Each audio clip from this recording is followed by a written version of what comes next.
as much as I read it in the same line that you are taking it, I'm going to read that it's political.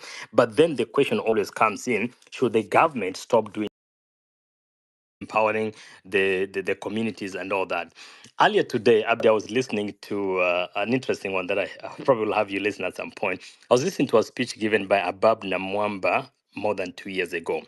And he eloquently talked about how the World Bank has funded the Nyota program. In fact, I thought the Nyota program is something very new. Apparently, this thing has been going on, and it was the CS then and all that.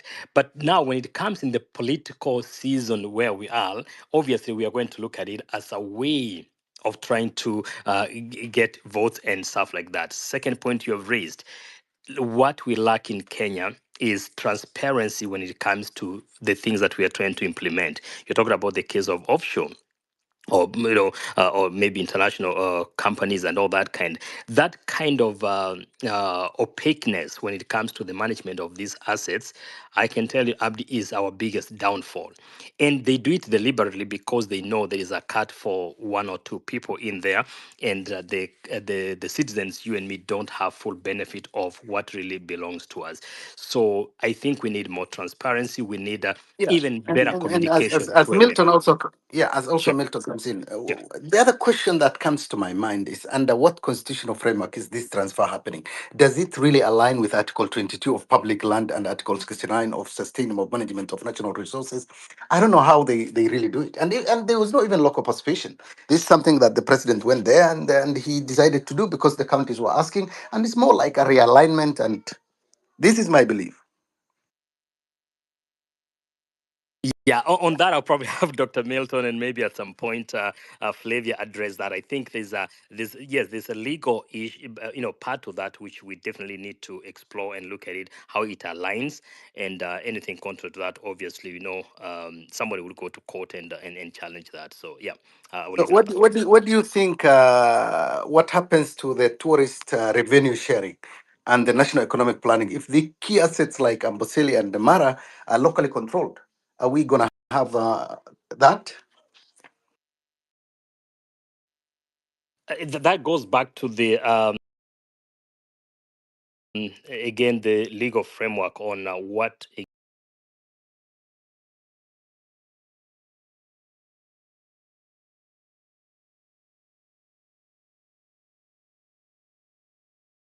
exactly it needs to be contributed to the national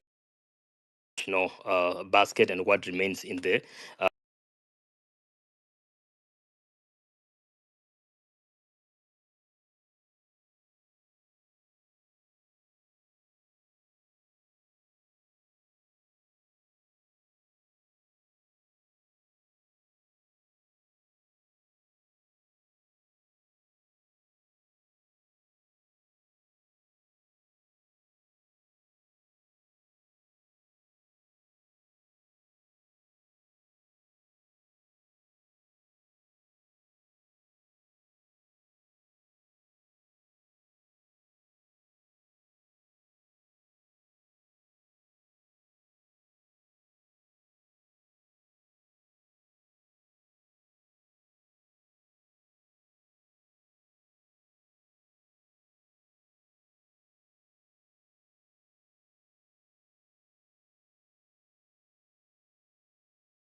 Oh, pressure point today. I think I've missed the. Did I miss the last one? I'm not so sure. Over of Amboseli National Park to the county government of Kajiado. And first things first, this is William Ruto playing politics. And as a politician, this is a very well calculated game. And the intention of devolution, as stipulated in our constitution, there are so many things that are yet to be devolved. And this particular issue has a lot of, and I'm glad, Abdi, you have pointed out the issue of how do they come to the issue of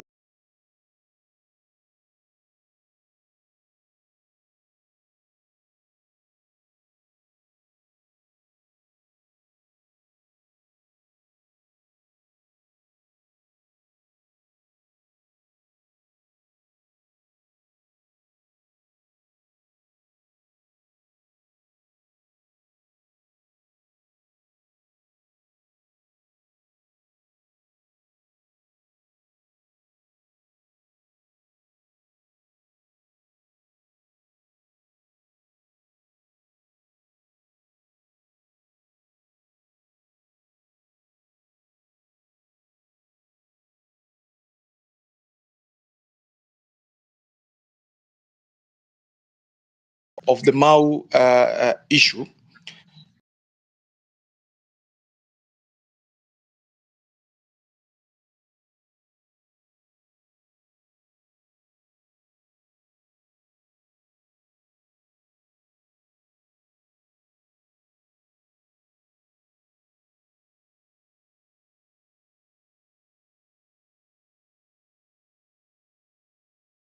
to people who had encroached, took part in taking lands in Mau.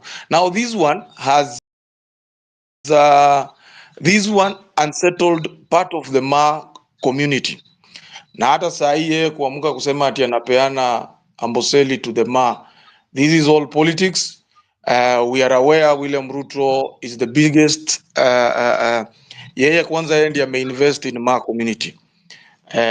Not investing, but he already has interest there by the fact that he has built a home there. So, sisi from where we will interpret it, don't be shocked that this is just part of his plan to consolidate vitu ambazo zitakuwa zinampa. This was William Ruto simply transferring a national reserve to himself. Anyway, this one will play later on. Now, my reaction to the state of, I also saw sentiments where William Ruto indicated he has been speaking about Singapore every day, and it is good to remind this particular administration that Singapore rose from the slums to skyscrapers through integrity, through strategic planning, and ruthless elimination of corruption. And Abdi and Hillary, economy like China, uh, China economic miracle was not magic. It would have been through magic. It took some of these countries that he keeps on mentioning. It took discipline, it took sacrifice, and strict enforcement of the law. Even Japan itself rose from the post-war ashes. They focused on innovation and they took national pride very seriously. What William Ruto continues to remind the nation about Singapore, it has nothing to do with national building. You cannot talk about Singapore and other things when you are busy sneaking suspicious bills like those of privatization of our national assets,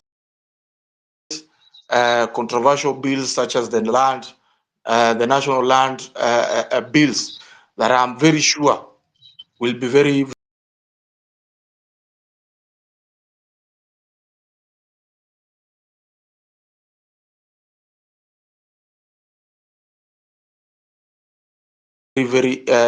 emotive. It is also good um,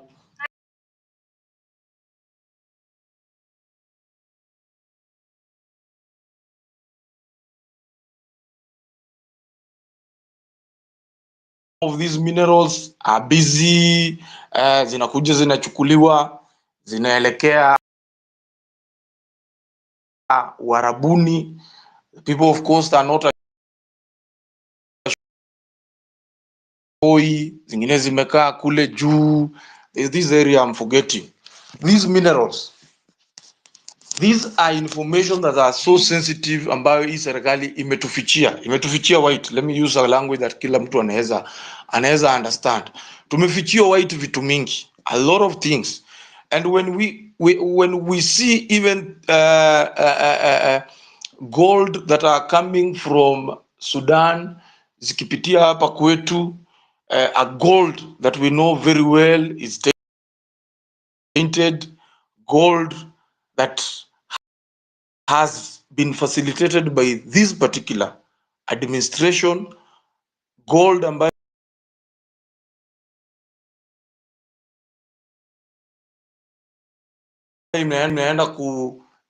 inaenda Uarabuni kuundi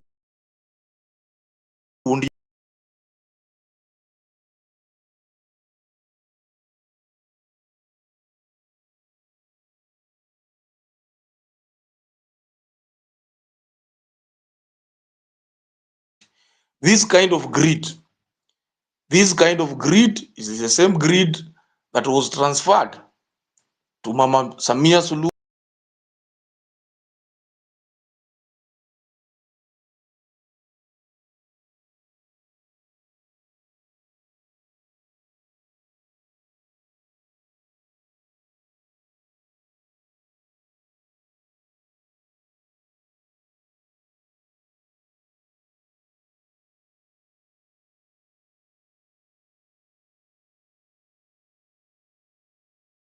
back at home.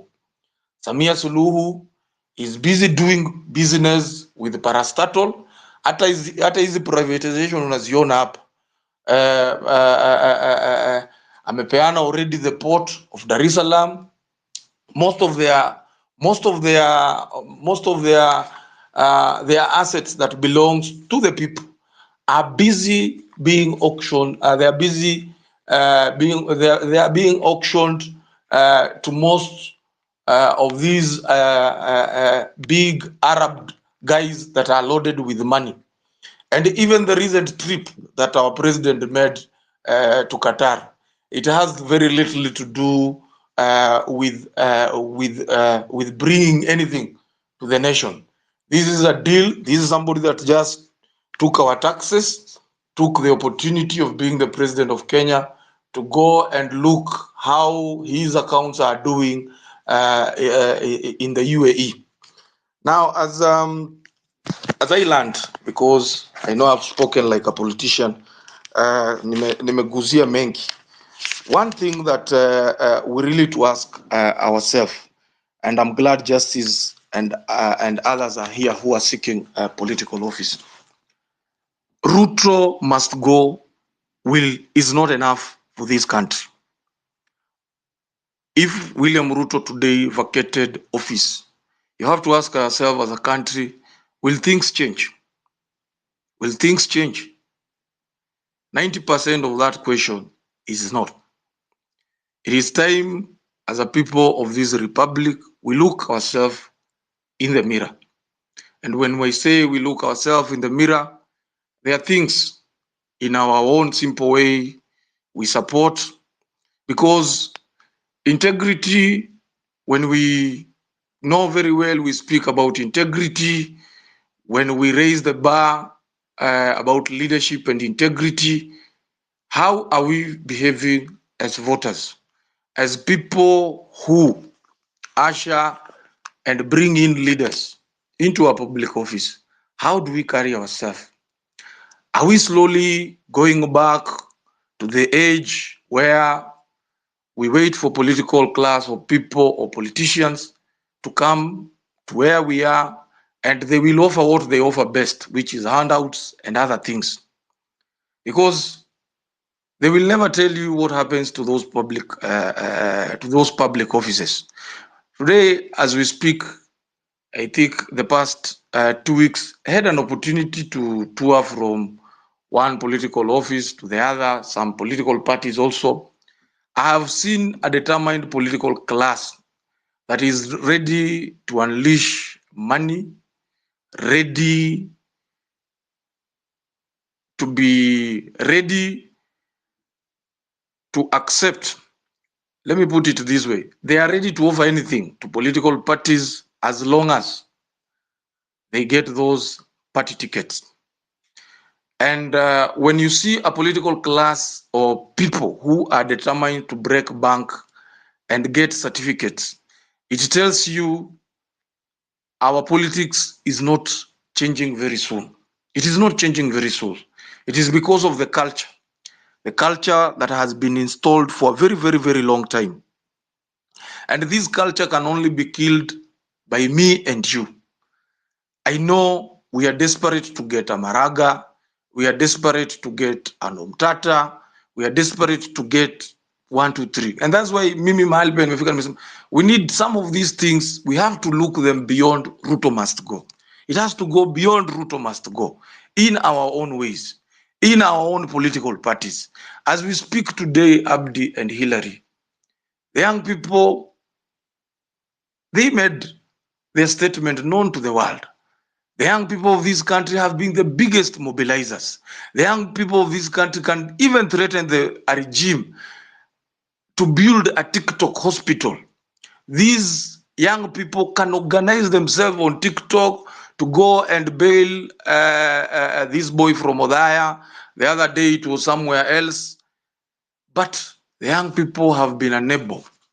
And this is not only the young people. That's why this gospel has to go beyond G and Z. We have to go beyond there. The people of Kenya have been unable to organize themselves to a political grouping that they can own, that they can call themselves theirs. We spoiled a very good moment, Abdi and Hillary, in this country to organize ourselves and form an umbrella that today we would be bragging to produce leaders that would have shaped the next conversation in this country. And so, as we speak today, the young people have been left with no any other option than to run to political parties that they can do very little to fit in or to advance their agendas. Anybody that is seeking office today, free advice. The situation is not changing very soon. Politics will remain local. If you are vying a position in this country, whether it is in Migori, whether it is in Homa Bay, you have to go to the ground and speak the language that the people understand. That is free advice. Tusidanganyane hapa ati yeye, cause nimekuja kurealize tunadanganyana saa zingine. I know we want those things, but at the end of the day, our people, I want to be a member of parliament here in Nairobi. This is a cosmopolitan town. I speak the language of the mountain. There are people that I have to represent that come from the mountain in this particular constituency called Embakasi East. Embakasi East, it has Kikuyus, it has many Luos, it has many Luyas, it has many Kambas. It is how I carry myself and convince all those groups. And that's why I say politics is local. You have to convince them. But for you, who comes from Homa Bay, who comes from, you know very well, these constituencies that are predominantly, you know, you have to speak their language. And to me, I will not come here and then mtu aanze kuniambia you know, you have gone to DCP, then you have made a very bad decision. I've gone to ODM. Assume I'm a Luo, I've gone to ODM. You start now throwing to me stones and stuff and stuff. No, we were not able. But at least, as I seek to become a member of parliament of that, of my constituency, with the backing of that political party, whether I have the funds, whether I don't have the funds, I will make my statement and I will push the agenda of my people through that political party. And if God helps me, I make it to parliament, then I'll be able to advance and make laws that I know are pro people, laws that I know they can safeguard the interest of the nation. Na mimi nimesema haya kwa sababu nimeona kwa mtandao ama nimeona watu wengi, people are bashing people. People are bashing people, and I want to take this particular moment even to apologize to one Kasmuel that we bashed here for joining ODM. We have to go beyond our own pain, our own. Kuna hasira zingine hazitatusaidia na zimeonesha hata hazitatusaidia. We want to fix things, but for once, ladies and gentlemen, can we get organized? Can we have platforms where we can go and air some of these things? Kasmuel stands a very good chance in ODM to air views that he knows are pro-youth, to air and advance interests that he knows are pro-youth in that platform, because he can be given that audience. But I also stand a chance if I'm in DCP or I'm in Safina, I'm in any other political party. I know that is a platform that I can air those views, whether they are people that are status quo, whether there is a status quo there that will be comfortable or uncomfortable. But at least that is a platform that I can do very well. And it will take the young people.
And anybody that has joined a political party, I belong to Jubilee Party. I joined Jubilee Party way back when I left ODM in 2018 or thereabout.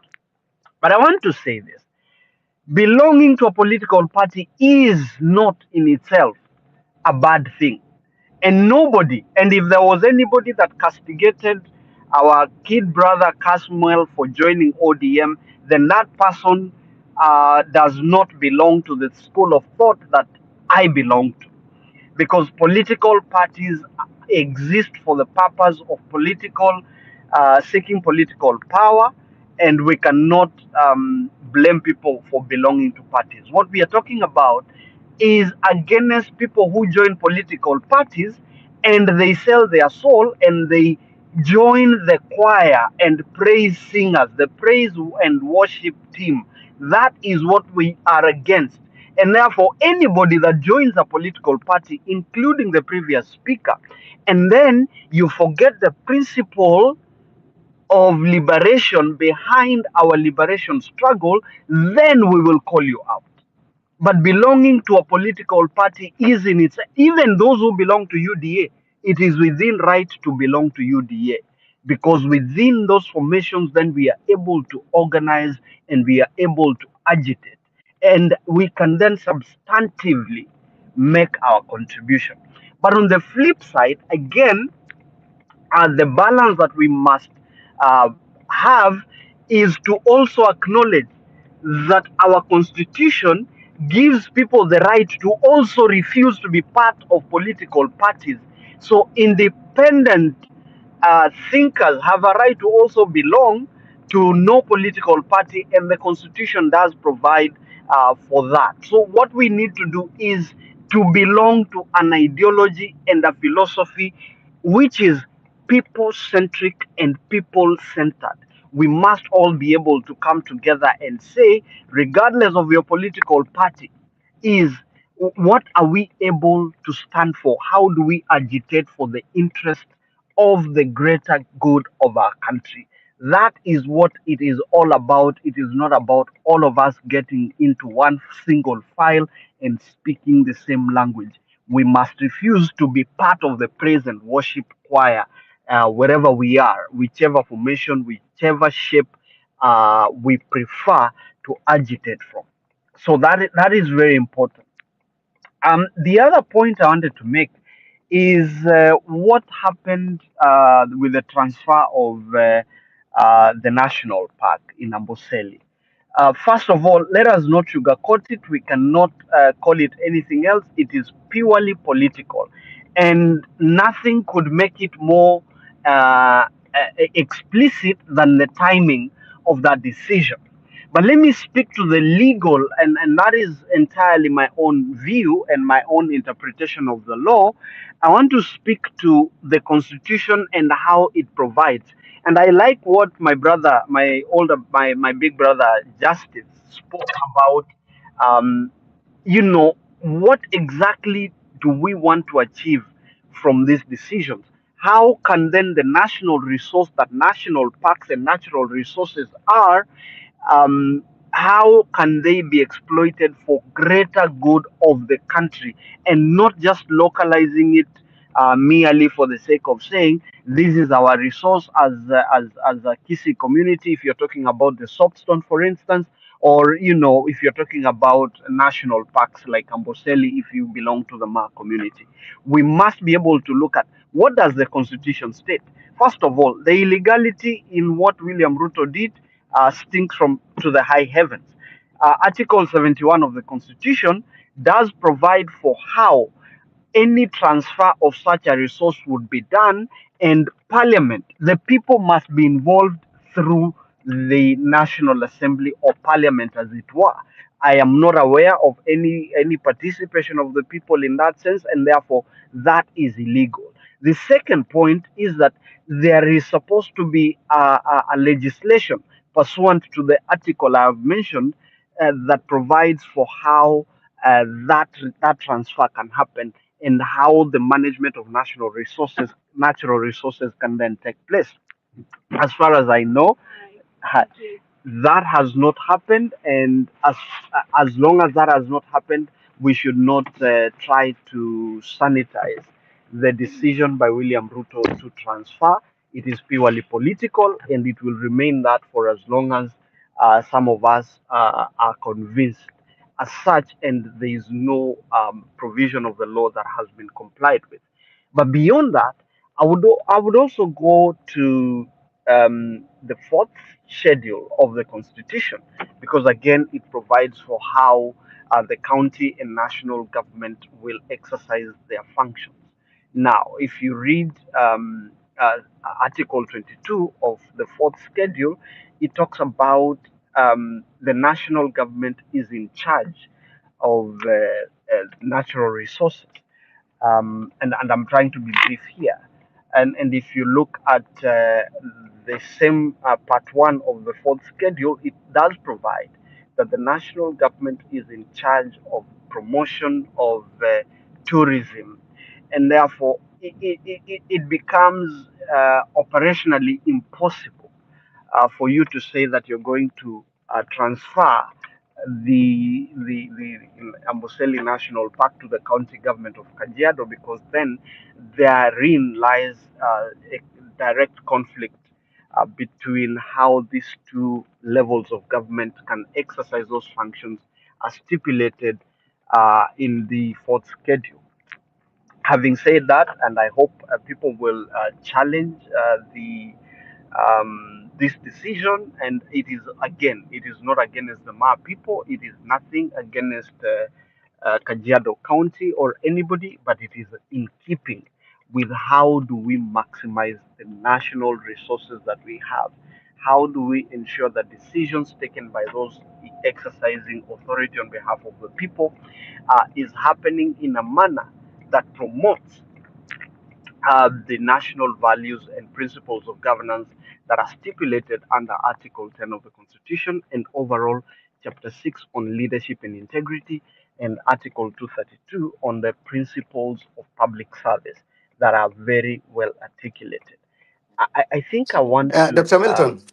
Yeah, I think we have seen devolution was aimed to democratize access to resource and decision making. However, I think, in my view, the recent proposal to hand over Amboseli National Park and to Kajiado and Masai Mara to Nara County, I think it has originated a debate on whether certain resources should remain under the national government management for the sake of equity and unity.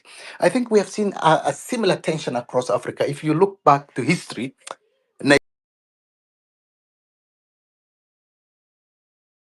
Nigeria oil producing Niger states have long demanded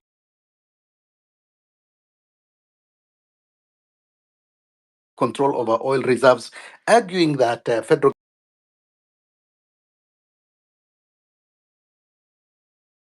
past federalism has given region a significant autonomy, but also deepened ethnic and occasionally led to violent succession movement in Tigray region.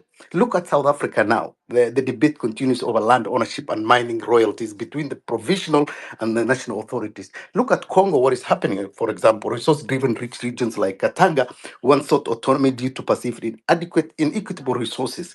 So we're talking about equity versus local control. Does transforming national park to a county government strengthen devolution, or it risks weakening national cohesion and shared heritage?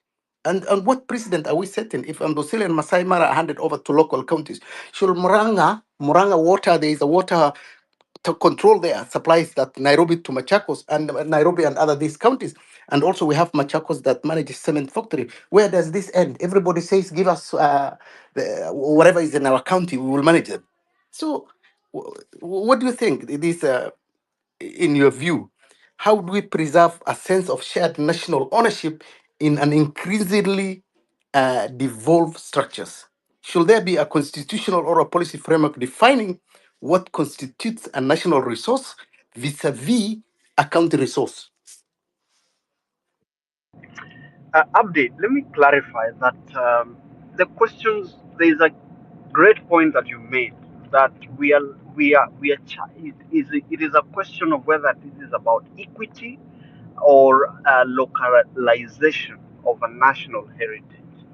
And what we are seeing is I want to further qualify your statement, the second part of your statement, that this is primitive, misguided localization of national resources and the national heritage. And the this is a total sum. It is a product of allowing below average political mindset to incite the local people in a way that actually diminishes the value of those natural resources, not just at the face of it, but in terms of the full potential of those resources, like Justice articulately stated earlier. So we must be able to rise above this kind of mediocrity and primitive thinking. The way to do it is that, and again, in responding to your question directly, there is no absence of the legal framework. The Constitution does provide clear distinctions in terms of how this can be done.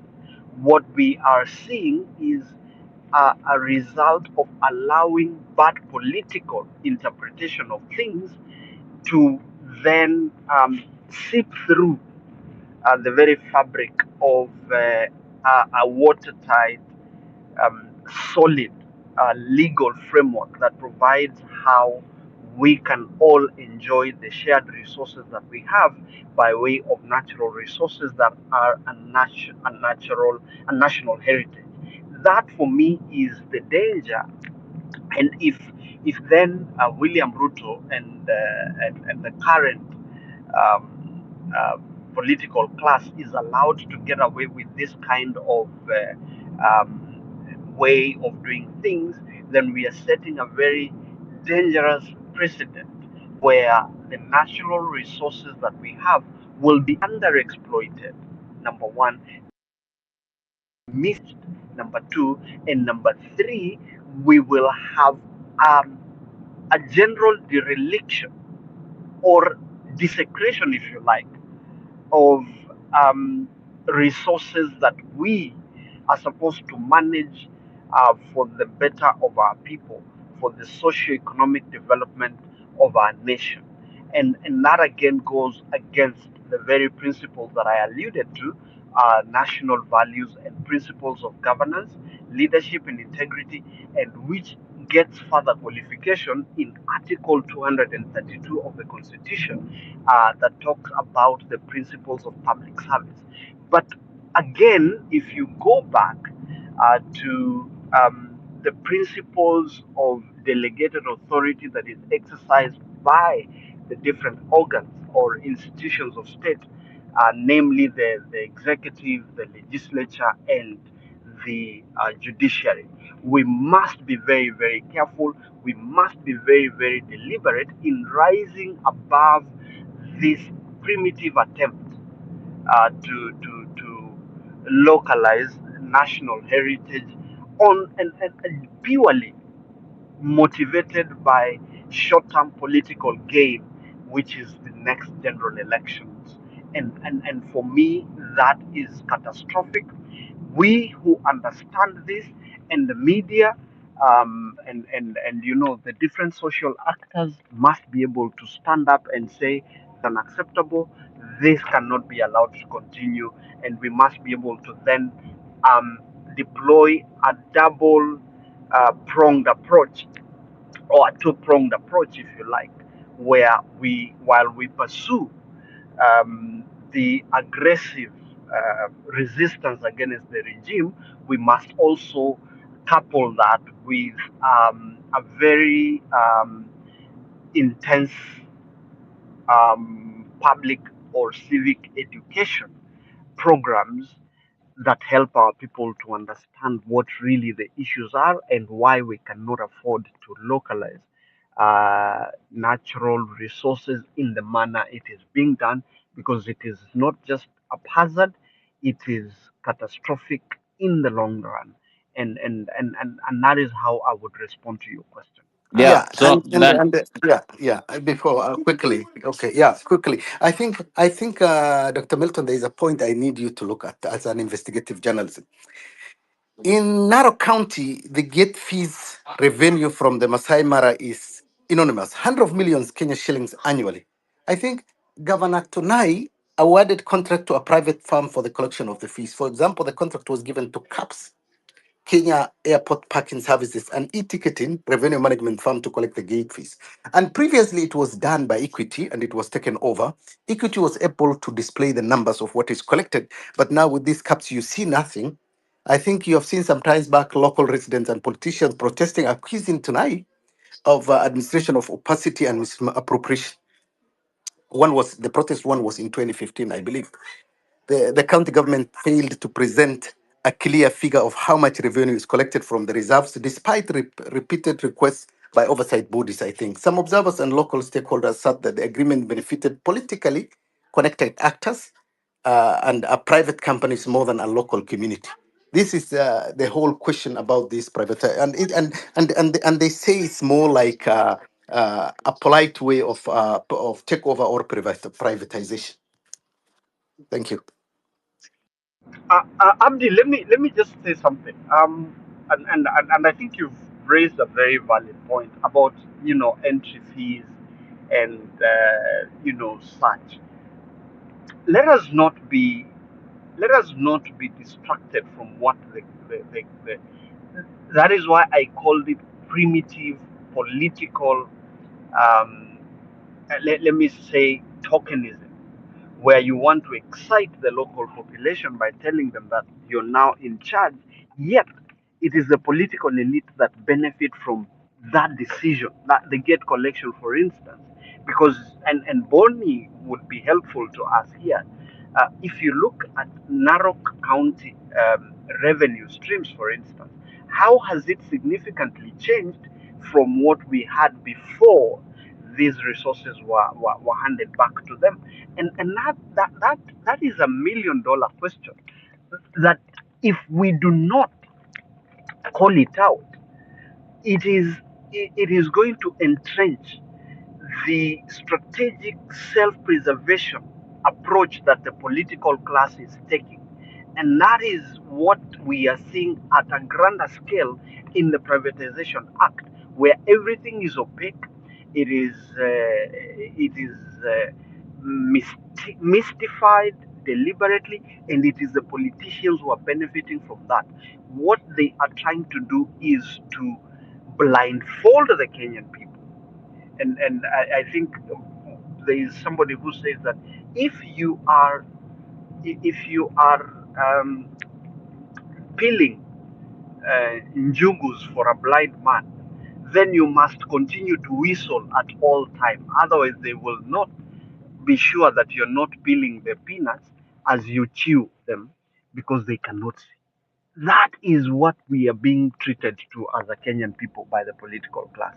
Tumewaachia njugu, wanatoa hizo njugu, but then what they are doing is they are they are not whistling, so that we know that they are not chewing the njugus.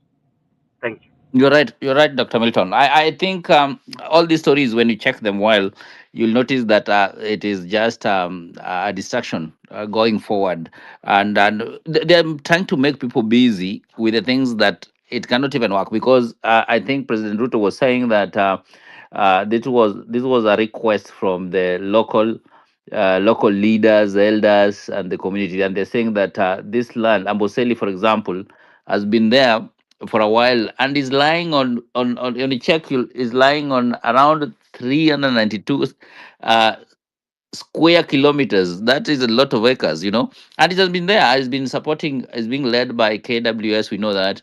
And it has been supporting Kenyans, not only a community. And these are, I think, of the some of the government uh, properties that it should not be under. But if you look at it keenly, you realize that these are distractions of the things that's going on. Cigarette,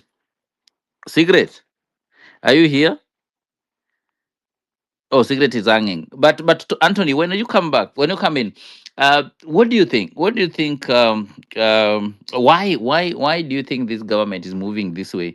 Uh, we are seeing now the things is being handed over to the county government. We are seeing a serious move that is not well with the public participation. There's nowhere it is being discussed, but we're just seeing things are happening. What do you think? Thank you, Hillary. Circumvent or go,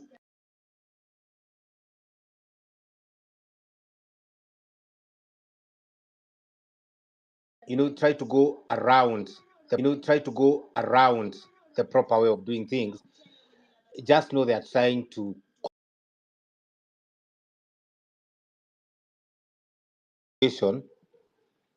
until we I wanted to say until people stop visiting Kango Kajaramogi. Because so long he knows Kenya is focused there, William Ruto is going to pass anything and do anything that would have been scrutinized if the two things were not happening parallel. Start with the 8 bills that he signed when the Prime Minister passed on, and then go on to look at everything that has happened after that. If you look at the Masai Mara issue, it did not start the other day. The first governor had tried that, but the regime of that time found it that it was not it was not the right step. One, you are not prepared, or the county government at that point had not done enough to prove that they can manage the resources. Collecting resources is easy. Managing those resources is an entirely different thing. Number two, when it comes to preservation, what has the county done to show that they have put measures in place to conserve the Mara?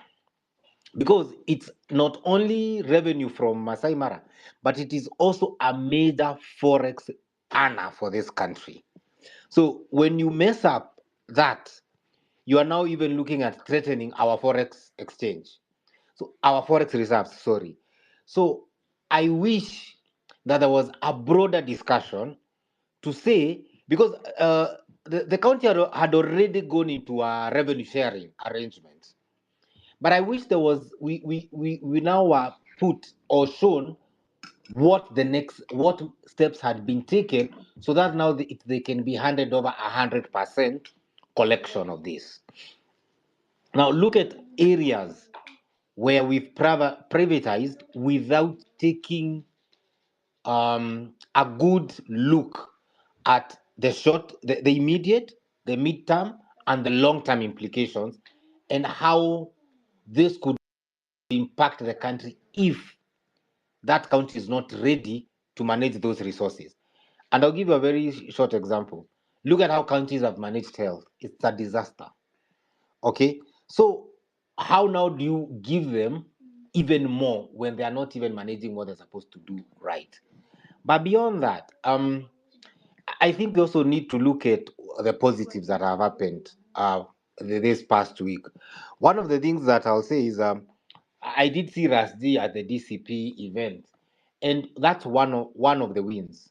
Number two, not Rasdi joining DCP, but having young people being brought into the broad broad-based arrangement of how the opposition will run.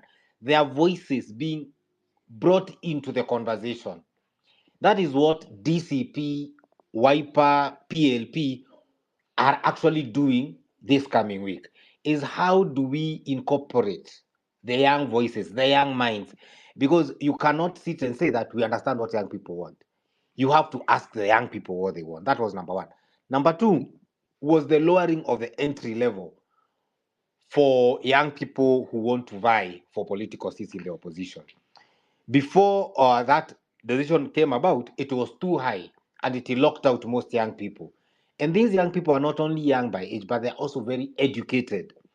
Because one of the problems that even the former president raised was that you find that in the ward level, people say these seats are too small for us. But the success of a county government begins at the county assembly. So if you don't get it right at the county assembly, you get it wrong at the county level. When counties don't work, the country doesn't work. Because leadership was taken down to counties. So that's a win. Number two, I was very happy to see Bob Njage and Ayo finally back into the country after we've tried to do a lot in getting conversations to happen between Kenya and Uganda. So, as young people and as a country, we must not forget that we are taking and we are getting small wins in the democratic space. Number two, I'm very excited about what is happening in the by-elections. We are very optimistic about Malava in particular. What Eugene Wamalo and Natembea and Boni Halole have managed to do is very commendable. I believe next week we shall be focusing a lot in Mbere to see how people can send a message that it is not William Ruto versus the United Opposition. And the United Anthony, in Opposition, that point, as you said that Wamalo and Watembea do a good role, do you think that Panyako will bring any change because he has holden the public offices? Do we see his work and now he's coming as an MP? Do you think that it's going to bring any change or we are just recycling the same people? Panyako was very vocal when he was the head of the union. He's a very vocal person, meaning he knows he knows these offices. So these offices are not new to him. He will not be entering into a very green space. Now, Whether Panyako will deliver for the people of Malava is the question. And one of the things we want to improve in the opposition is that the people elected in this opposition field must work for the people. And that is why you're hearing the same conversation is coming from Uhuru Kenyatta saying, let us now start working for the people. It's not about you coming in to make a lot of money. And Panyako said it. In his previous post, he used to earn more than an MP. So he's saying, I'm not coming in here for the money. In short, I already have it. I really want to work and deliver for the people of Malaba. But Number two, that statement of uh, the president, President Uhuru, is genuine or is not genuine? Because he has been in the space. Why now starting working with the people? And when you are in the space, you don't work for the people. there's something Uhuru said during that conversation in Moranga. He said, at some point, I also thought that politics is about insulting each other and calling each other names. I have since known that if we engage people positively with issues, that this country can progress, this country can be better. And you see, as much as we want to hold people to their past actions, we also must recognize that for people to move forward, we must give people a chance to say that, human beings do change their mind. Human beings do learn and unlearn things.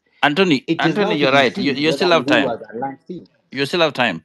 But my question is, why do we still give the same people a chance as much as you want us to forgive them? Why can't we now? You talked about very well that leaders, young people are coming in and they're being involved. Why can't they give these young people opportunity? Why must we just give the same people? And now they're saying that they want to now start working with the people. They make a mistake. You want to give them a opportunity to rule. Until when? When is these people, these young people rule? I'm going to answer you that in 2 minutes. One, it was very difficult for young people to enter in the leadership sphere because of the entry fee for MCA, for MP, for women rep. And that's the reason that fee was lowered. In fact, in some political parties, it will be free. It is to allow a surge in young people in active politics. Okay? Because the fee itself was discriminatory. Meaning, if you don't have work, but you have a good brain, you cannot be a leader.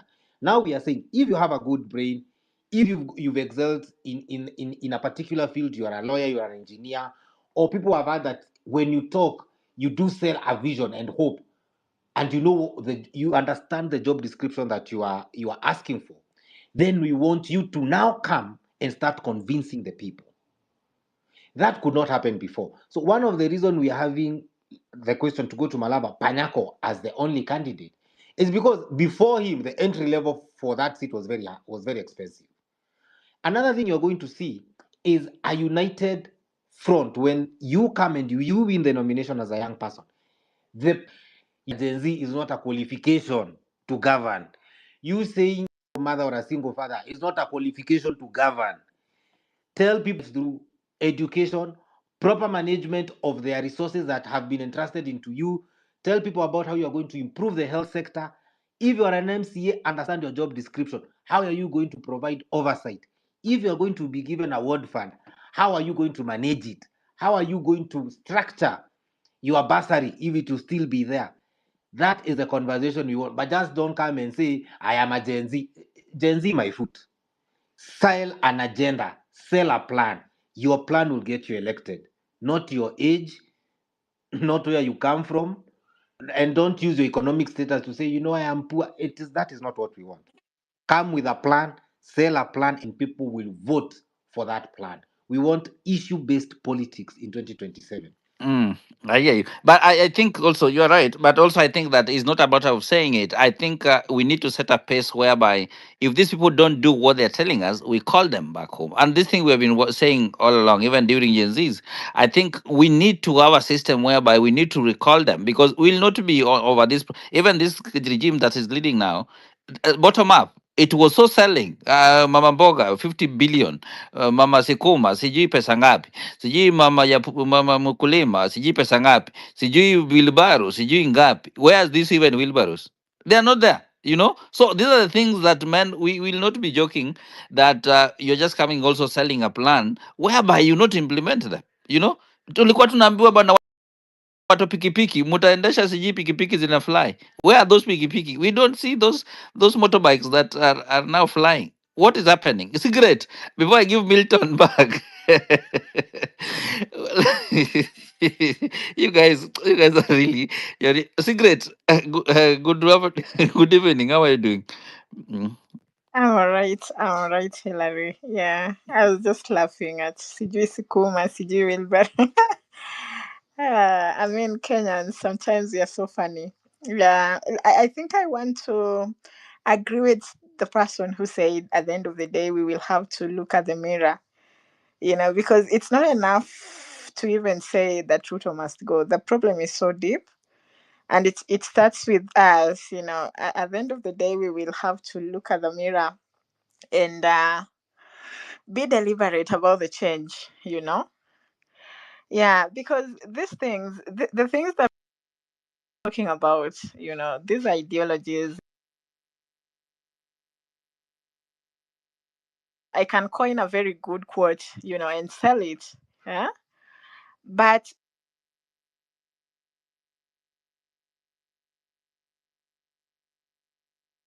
Secret network yako ama mimi simsikii? Yeah, amepotea. Itapatia Milton. Secret. can you hear me? Yes, you're back. Mm.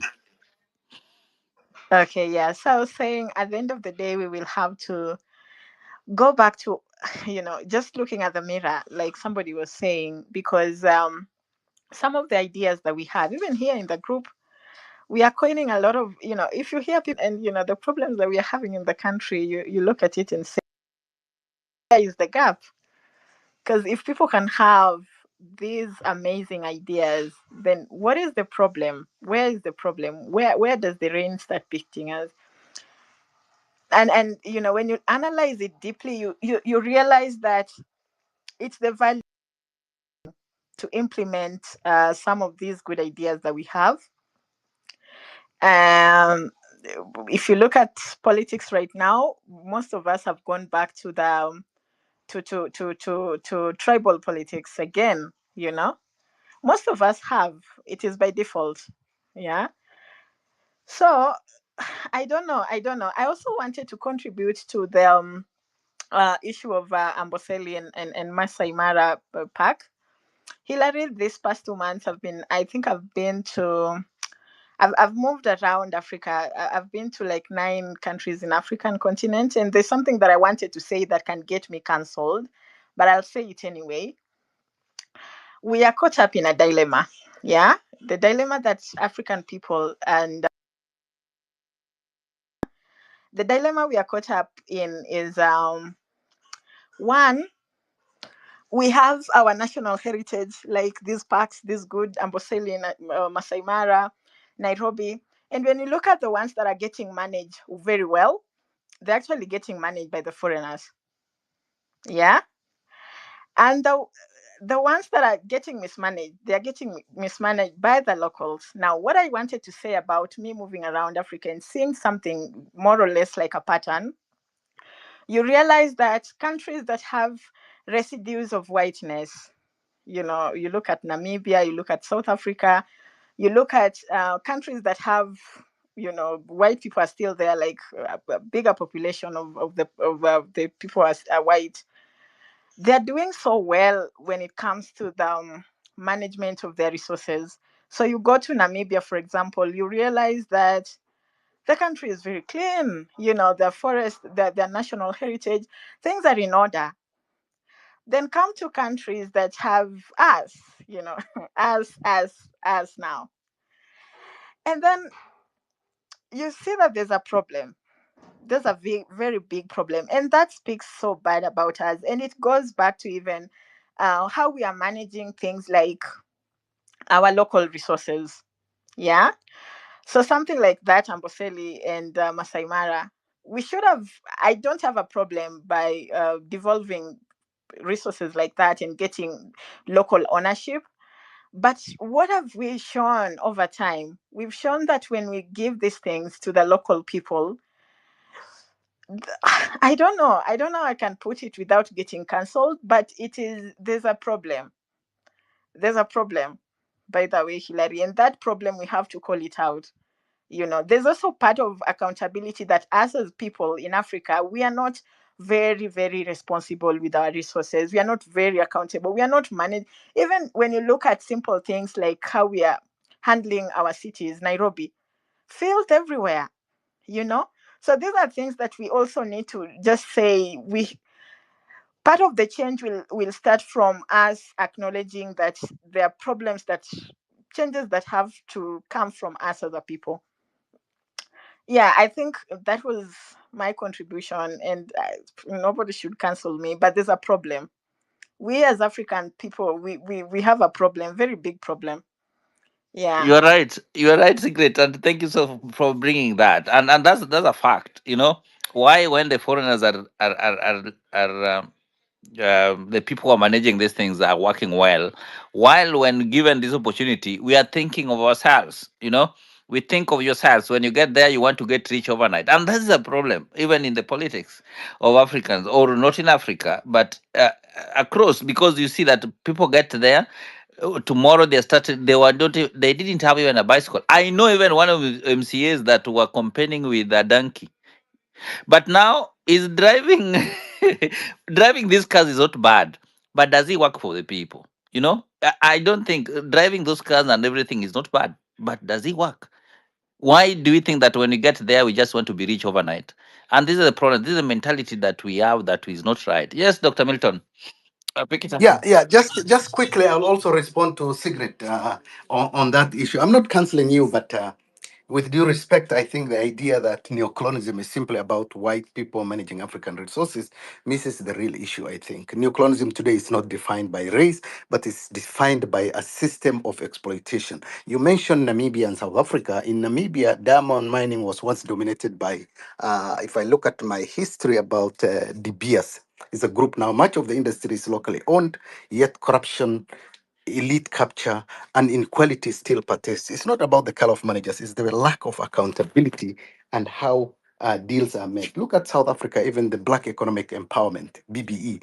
Reforms were even seeing the rise of politically connected elites who replaced the white monopolies, but still excluded the poor. The mines changed hands, but the condition for workers and communities often didn't. So the problem isn't about white or black. It's a system of power and greed that allows few to benefit from what belongs to many. Until African leaders, investors, and communities demand transparency, fairness, and local benefits from resources, wealth, and the face of exploitation will keep changing, but the pain stays the same. This is my view, Santisana. Over to you, Dr. Milton. Abdi, I wouldn't have put it in any better way. That the exploitation that we are seeing has nothing to do with the color of the people involved. It has everything to do with systemic exploitation by a cabal of a few. And that is what the problem is. But I think the thing that we must be able to speak about, let us refuse this idea of being told that we are equally guilty because of having done this or the other thing. Why am I saying that? I am saying this. The people in power over the years have made it deliberate in such a way that they do not open opportunity for other people to emerge or for others to come through. This is my problem. Why? And Anthony, I want to state it very clearly that political parties, membership to a political party should be sufficient to be nominated for any position. Why are we paying nomination fees? We made it that way so that a few connected political players can use their proximity to power to then be able to get political parties registered, and it becomes somebody's ATM in the name of nomination fees. We must refuse. We have a law. The constitution now provides that we will fund political parties through our taxes. And therefore, There is no justification under the sun that in a regime where political parties are being funded, we want to still subject people to paying nomination fees.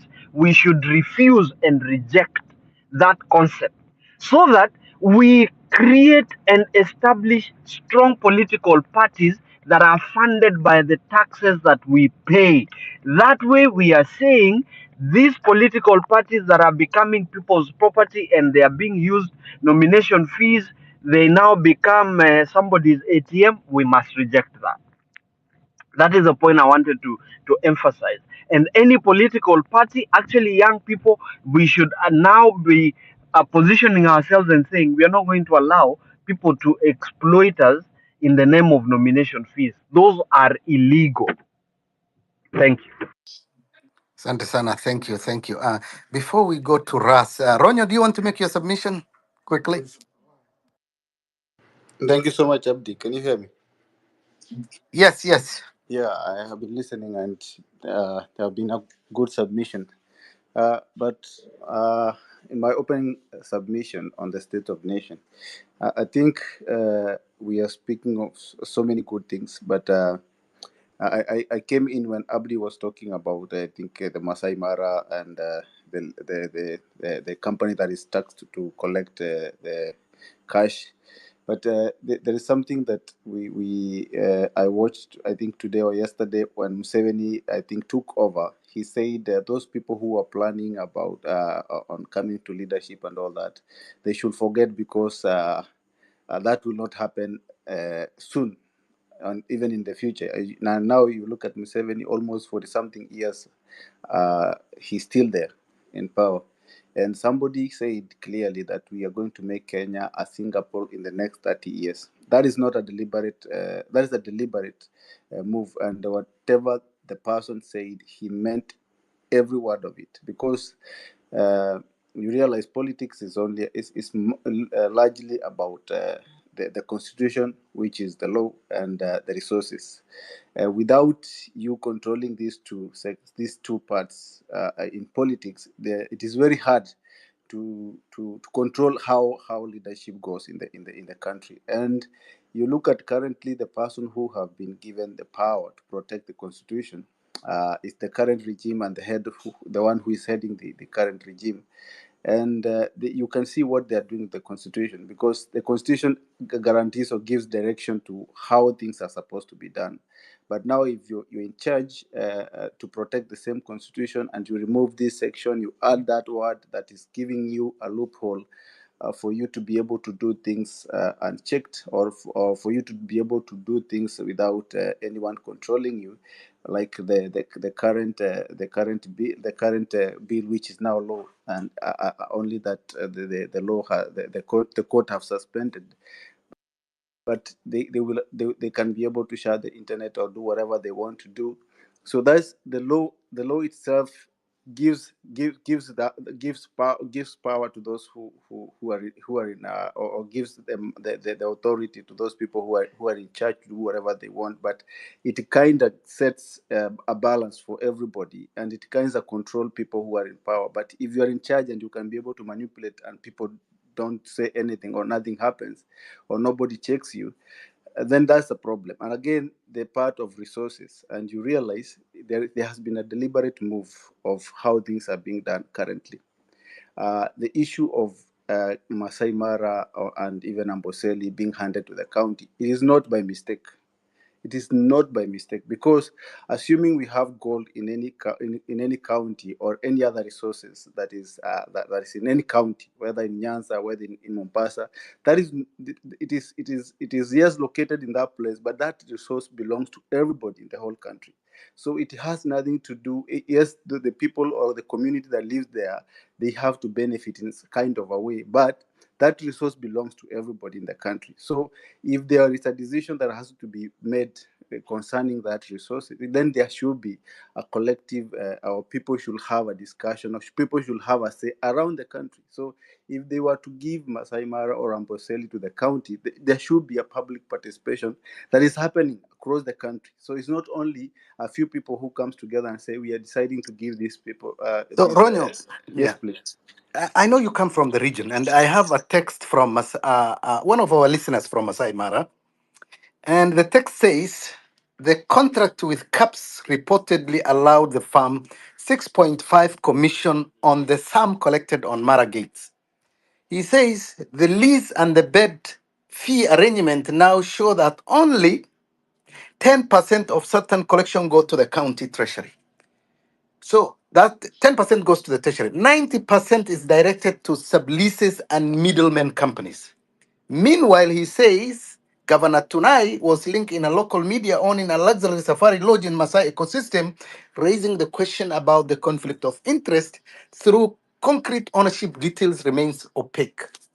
So there is definitely a conflict of interest if that's the case. And if only 10% goes to the county and the 90% goes to a middleman companies, I think it lacks transparency. And I really want to follow up why Equity, before it was being managed by Equity Bank, and the contract changed. You know that that's what I'm saying. For example, if resources are probably in the national government, it's kind of hard to be able to do these picky ponky things, whatever they want to do around with. But now bringing it to the county, there's a little of transparency. And as you said, Equity Bank was managing before, or they were collecting the fees. But now being going to this private company, that cannot be. You look at the Equity Bank will not, if there is a such standard that they are supposed to follow, the Equity Bank will not do anything that is illegal, because they have their credibility to protect, and they will do things according to the agreement. But now changing to this company that nobody knows where it comes from, or who are the ownership. If you Google the company, somehow says it was registered in Mauritius. There are these people who are mentioned there.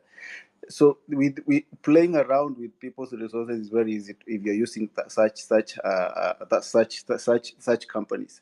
So it's a deliberate move for them to do this. And unless people speak, because I'm telling you that whatever is happening, the privatization, handing over this to this county, all these things that these people are doing all over around across the country. I think it, even in the Senate, if I heard Ledama saying there was a plan to hand over a certain park, so to I think to the Chinese or whoever. This is a deliberate move, because you look at the resources that these people are trying to get. In the future, these people will decide who becomes what.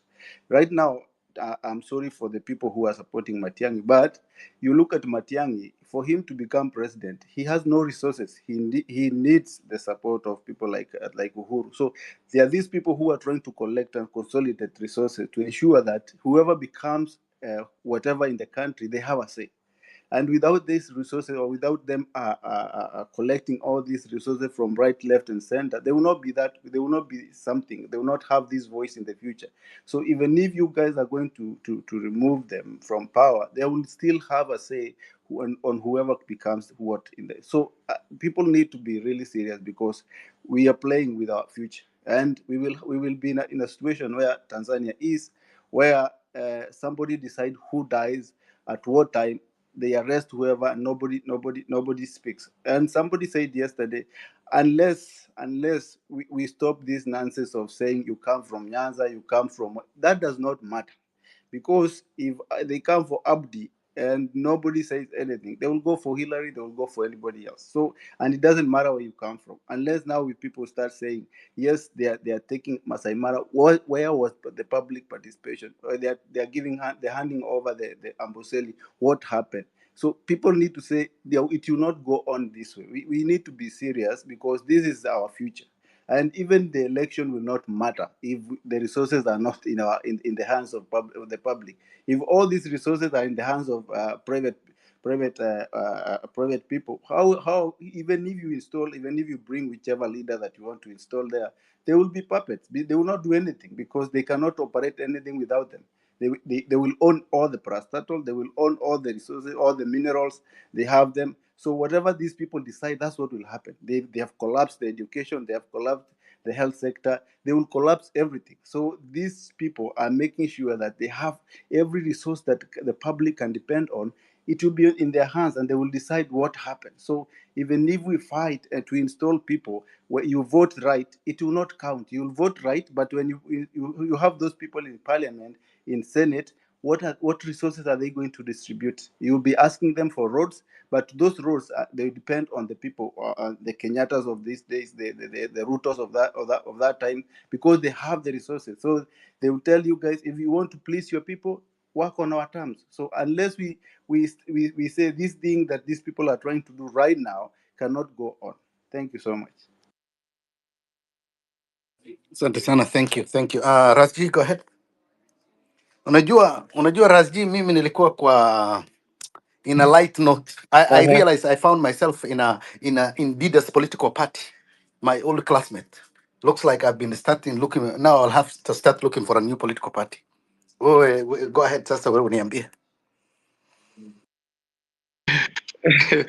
Hey, thank you, Abdi. And you don't have to change your vote from Langata to come to Embakasi and vote for me, because that is a phrase I think I had with my friend Billy when he was asking friends to migrate their votes. And it's important to tell the people of Kenya that for you have to realize you have to make change mahali penye huko, na kwa wengi wetu ambao tuko hapa, unapata mtu you spend 90% of your life in Nairobi and you are a voter in Kakamega. What business do you have in Kakamega really? You don't have any business.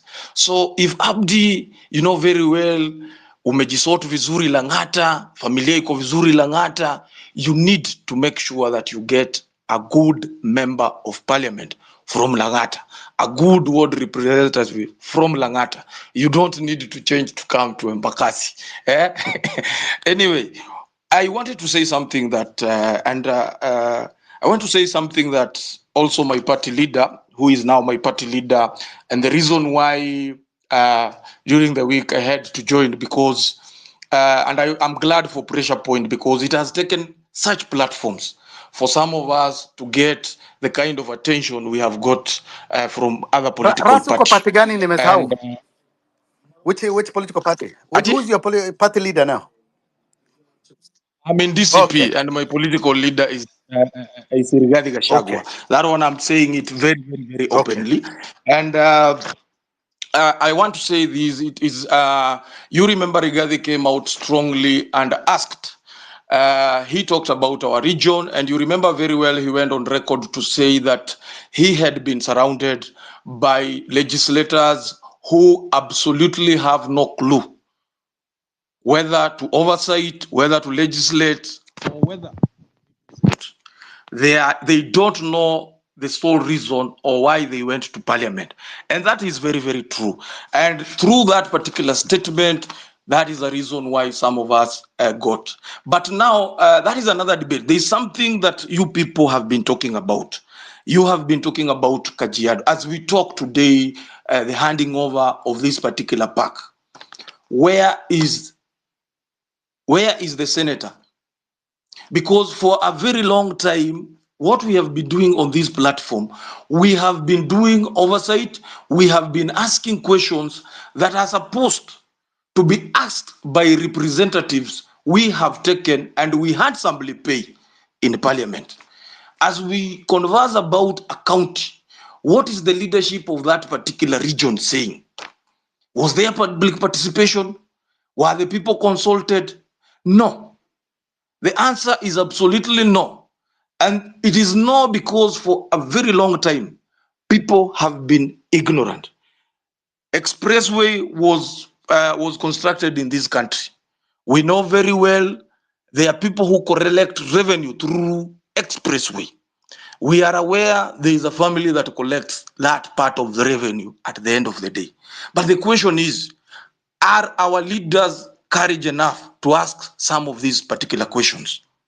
We are aware Nairobi County as a county, even there is a taped clip where Governor Sonko was pleading with a firm that had been tasked to collect revenue in Nairobi. He was willing to part with almost 2-3 million days a day. That particular company is on record stating on tape it is able to compromise, it can give the former governor 2-3 million a day just to be retained to collect revenue in Nairobi. And then you ask yourself, kwa nini pesa yetu isipotee? Kwa nini watu waende hiyo extent? And when you see a president who can go and sign a bill called conflict of interest to purport to anchor it on law and still goes ahead to sign other some funny bills, because William Ruto has done business, he's doing business which is against the laws of the land. But he knows very well he has a National Assembly, an assembly that is supposed to indict him, an assembly that is supposed to question him. But that assembly cannot question him. It cannot question him because they have been part and parcel of the mess that happens in the country. So as much as our political leader or my leader asked for help, asked for brilliant minds to come on board to help him. And I agree with Rigathi Gachagua when he says, because he mentioned the names from the lakeside, people who protected the former Prime Minister Raila Amolo Odinga for very too long, sharp minds that legislate. But the question then again that I asked my party leader, how comes again, despite those brilliant minds, some parts of Nyanza still lagged behind in terms of development? And it answers the question why some of us have to go to these political parties and make our stand known very well from the onset, that we stand for something as young people. Even as much as we come on board, we are determined to remove the status quo. We are determined to anchor this particular nation on values that we as young people believe and believe can take this nation to the next level. And that's why I think Rigathi Gachagua, in his own wisdom, indicated that one of my core business is helping the young people, first of all, get rid of this particular regime. And at some point, I know Hillary Anthony has weighed on the importance of unity in the united opposition. And that's why I continue to say Ruto must go. We must go beyond Ruto must go as a country. Because even if Ruto goes today, and we still have compromised individual in the Senate, in the National Assembly, in our old representative, then we will continue having these debates on on these forums for very too long. We have to go beyond that. We have to look ourselves in the mirror and realize politics is our business, whether we like it or not. Mm. Because the phrase has become the anthem in every Kenyan. If you want to, you have to make business politics your business. Because if you want capitation to work in this country, if you want your children to have good schools, business politics has to be your business. If you want us to fix the health cares in this country, politics has to become your Yes. business. Yes, yes, So, We yes, have to be yes. participants. We have to Russ, be thank you. I contributors. want to agree with you. So you are telling us, even your party leader, if you come to president now with the system that is there, there's still no change. So the thing is beyond even Ruto becoming president or the other president who will come in, even your party leader, if the system is not changed. So the question comes in, and I usually say this. What can we do to change this system? What are we doing on towards that? But before you come in again, let us give Sigret, then Matthew, then Paul, Abdi. I think that will be okay. Then we rotate to Justice and Anthony. They have been quiet for a while. Yes, Sigret, pick it up. Thank you, Hilary. No, Russ, I was listening to Russ and I was just laughing because I don't know if it's okay for me to tell Russ that your party leader is first of all a fraud, and there's nothing that he was saying that really makes sense because I heard him talk about what Wanyanza walikuwa hivi na hivi, but you look at this guy, he's the one who campaigned for Kiwanjiku, Kiwa something. Those are fraud. Those are people we should not even. I look at people who, anyway, and that was the question that I wanted to give to ask here, because now we are trying to talk as young people who want to inject new blood, who want to change something. And then there is that dilemma of not being able to do that without a political party. But some of these parties and the people that we call our party leaders, I even wonder how somebody can, be in um uh have, that unity outlook of Kenya and still be led with somebody, or claim to have a party leader who thinks that Kenya should belong to a certain, leadership should be about tribe, you know? So these are things that, for me, they make me to feel like the journey is still long, because I totally understand the argument about us not secluding ourselves and trying to join the parties that we have, and trying to work within. But I'm still wondering, how are we going to inject this new blood in these parties, that have status quo and have fraud leaders like Rasji's party leader? Because, to be very honest, that man is a fraud. Yeah, let's call these people who they are. Regarding Gashagwa is a very big fraud, and if somebody is talking about a serious Kenya, we cannot be discussing or even thinking about Rigiji. Let's be serious also, you know. So, Hillary, I'm sorry, but sometimes we should also be serious. Yeah. Yeah, your frustration, but also, Hillary, Yeah, eh, yeah, and I just want to make a quick comment on oh that yes, too. Abdi. Eh, I think I agree in this political season. I think choosing sides isn't about political colors; it's about conscience. We don't have to tear each other down to stand for what we believe in. If we think something is wrong with a leader or a party, let's challenge with ideals. I think, and change doesn't come from outside. I think it also comes from within. I think let's raise our tone of our politics, prove that we can disagree on issues and bring forward. I know everybody has a choice to make and everybody has a call to make, but at the end of the day, I think it ends with our conscience. I don't know what is your thoughts, Yeah. Sigrid. Oh, cigarette. So you're given a mic. Yeah, my thought update is, yes, I understand it, but I feel like the politics of respectability is why we are here, Sometimes we have to call it what it is, Sometimes we just have to tell the truth, because this, I don't know how well to put it, but some of these leaders that we really want to revere and pay respect to, they have really misled us. These are people who stand in front of us and tell us that this country should belong this way. These are not people who are speaking to a unified country.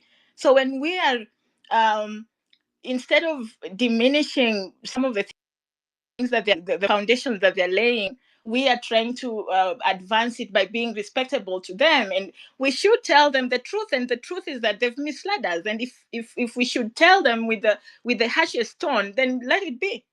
I mean, some of these people, and anyway. So let my question to you is, what other alternative leadership are you talking about? Changing faces, or we are talking about a value-driven politics? And what change? What kind of leadership are you looking at this season? You'll see a lot of people coming up with different ideologies, different ideal. But what are you looking specifically to the leadership you want to guide this nation to the, and and what kind of politics do you want us to align with? Of course, I'm talking about value led politics, but you see, the values don't exist in a vacuum. We've had people, so like here we were talking about people talking about very great ideas. Those are things that anybody can coin. I can come with a very good, the bottom up, very good clean ideologies, but it's also about the people. What do these people represent? Because the problem that we have in this country is not lack of ideas. It's not lack of the constitution. We have one of the best constitutions in the region. Okay, so it's not about the values. It's not about lack of good ideals. It's not about lack of, the good. It's about the people. So the people, the person, the character, you know. So when we are looking about leadership, please, if you want to tell me about your party leader who can advance these good ideologies, point to me their history, point to me their past, point to me some of the things that they've done for this country. That is exactly what I'm talking about, because we are not lacking the values or ideologies or what we are Yeah, lacking. yeah. So do you honestly believe meaningful change can still come from within the existing parties? I think you have seen in ODM, You've seen an example, Amisi, Sefuna, trying to talk their mind on how things should be done in the party and in regards to the broad-based coalition. Do you think these changes can still come from a like-minded individual who want to change these parties and this leadership from within? I call it internal change really can happen. It's a very tall order.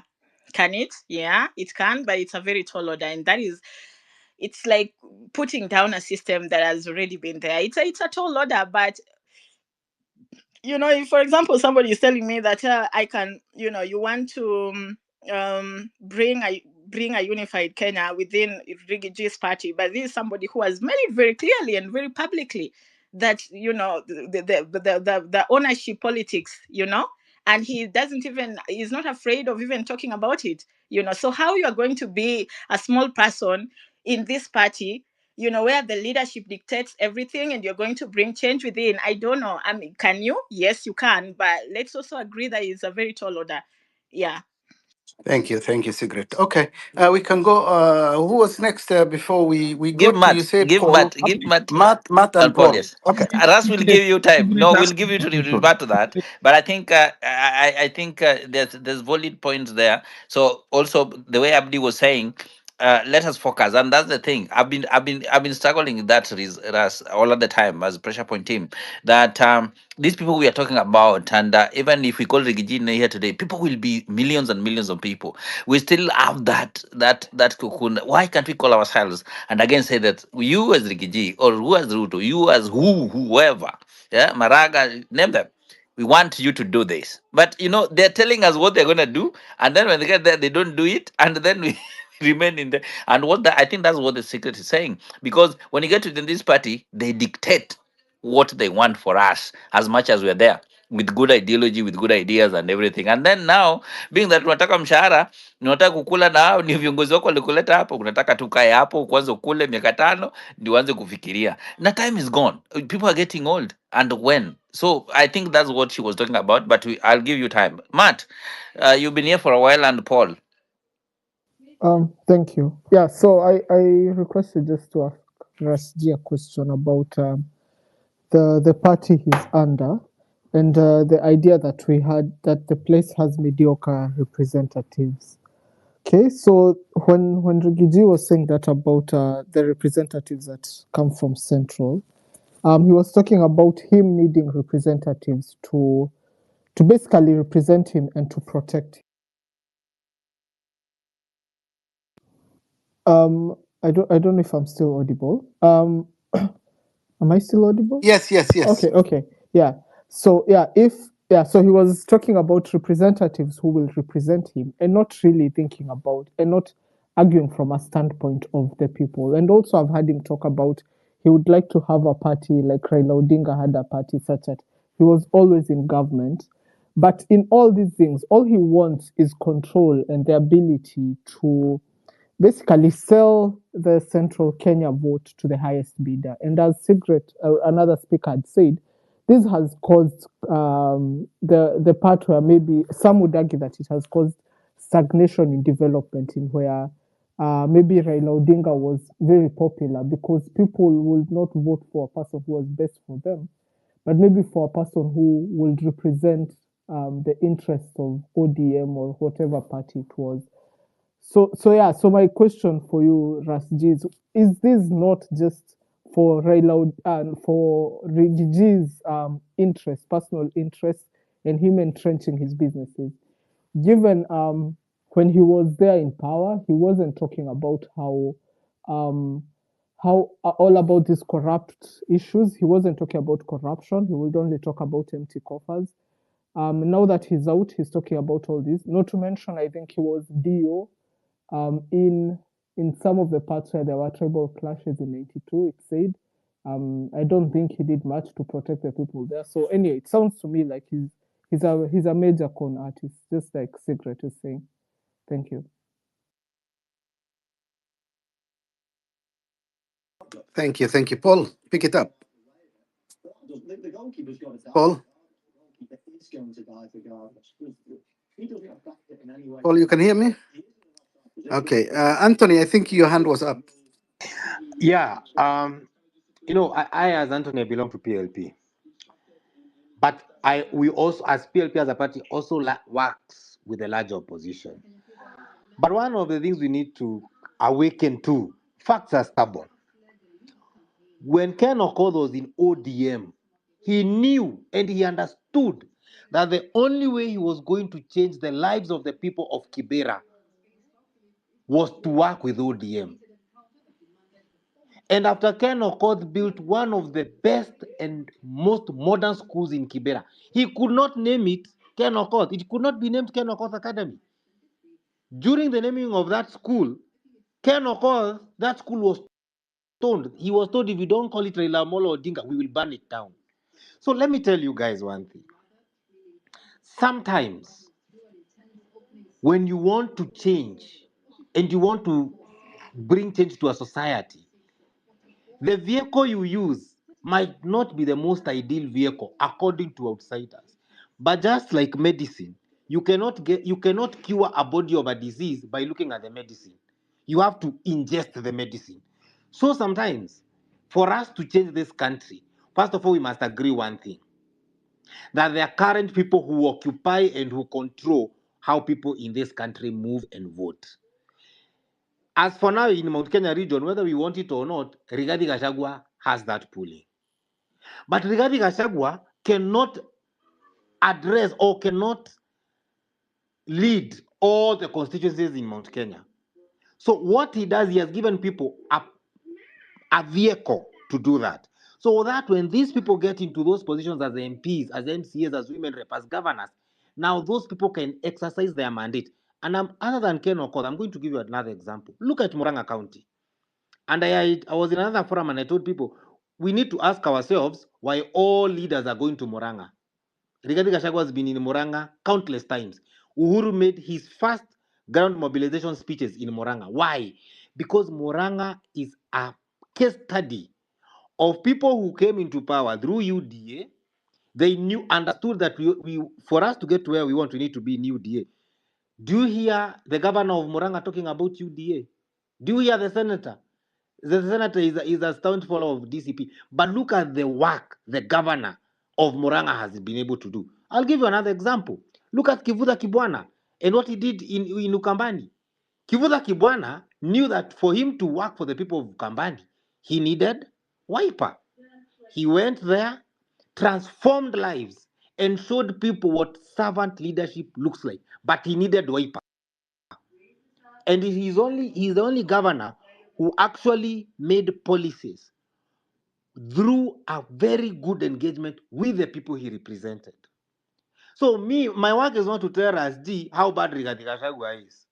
My work is to ask Rasdi, once you get into this position, how best you will serve your people. Because once you are in there, what you do with your mandate for the 5 years will determine whether those people will elect you again. And it also gives those people now the chance to see what you can do for them. I'll go back. I can give you countless examples. Babu Owino, best performing CDF in this country, I think 2 times in a row. Even after disagreeing with ODM to a large extent. But Babu Owino understood he has to say Tibim, Tialala, and all this for him to serve the people of Embakasi. Today, ODM cannot expel Babu Owino even if they wanted. Because Babu Owino's people will move with Babu where Babu goes. So every young person who wants to get into the political space does not end. The opposition is not Rigathi. Rigathi is only giving you a purpose vehicle for you to enter. Take advantage of it. For those who want to be in DCP, go to DCP. Those who want to, young people, you want to be in ODM, go to ODM. Change those institutions and serve people from inside. Because sometimes to cure a country of a disease of where Kenya is today, don't try to reinvent the wheel. It is too much work. It is tedious work. Ask yourself, how can I get into this moving thing and change it from inside? Almost like what the Trojan horse. When the people wondered how they can conquer Troy, they understood to conquer Troy, you can only conquer it from inside. So, Rasdi, let no one put you down that you've joined DCP. you're in the right place. Campaign, sell an agenda. If people vote for you, now show people what servant leadership looks like. And they will elect you as an independent and as in any party you go to. That is what we want. So when people say Rigathi Gachagua is this, Rigathi Gachagua is that, he can be whatever he wants to be. But right now, he can give you a vehicle to get you to serve the people that have clearly, for one reason or the other, identified with him. Let me ask a question. The people in Malava, are they Kikuyus? But they are voting for a party affiliated to the opposition. I happen to have gone to the NDC of Wiper. I was there on that stage with all the principals. And I can tell you, even the principals told Kalonzo Musyoka, tell people to make their conversations short. Why? Because when we were in the stadium, people wanted to hear what Rigathi Gachagua was saying. Are those campus Kikuyus? So whether what Rigathi has done in the past, whatever he's saying now, people resonate with it. Take advantage of that resonance. Get into that vehicle Okay. and deliver servant and good leadership to this country, because these old people are fading out. It is the high time as us young people to do like what we say in science. We built a high concentration of ourselves into this political outfit, so that as titration is happening, as these old people are going out with their old way of doing politics, we bring in a new way of doing politics. Republicans don't love Trump, but over 86 million of Americans agree with how Trump thinks. Does it say that now people go from another party? Let us work with democracy, how democracy functions, and let us be very awake, and we stop puristic politics. Politics works in a certain way, and we must align ourselves to that way to change this country. Okay, asante sana, Anthony Murithi. Thank you for the submission. I want to bring in Dr. Milton, and then before I go to Ronyo, you'll also be part of this conversation, I believe. Dr. Milton, I have two questions for you. One is about the Mau forest. I think Mau isn't just trees; it's a Kenyan main water tower and a lifeline for a long time. We have seen before how logging and land grabbing and political interests nearly destroyed it.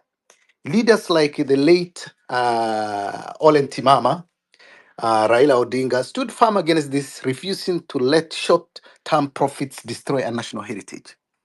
So many people here. So my question here is: how do we stop the return of the elite-backed logging in Mao and ensure that any forest use benefits the nation, not just connected companies or politicians hiding behind devolution and development? I think we have seen now there is a Chinese furniture company that is there. You have seen what has happened in the Congo forest. You have seen what has happened in and how logging was done and the indigenous trees were lost. What is your thought on the mouth? Abdi, that's why I said that it's primitive reasoning by a few political actors. And the people must resist. And we are saying if if William Ruto, we have already seen that yeye ni sikio la kufa ambalo halisikii dawa.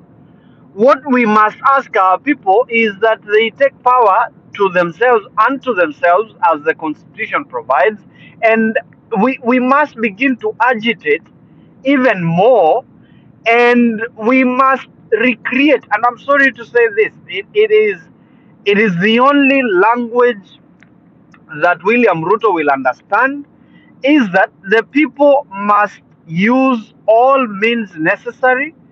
That includes stopping these things in the court.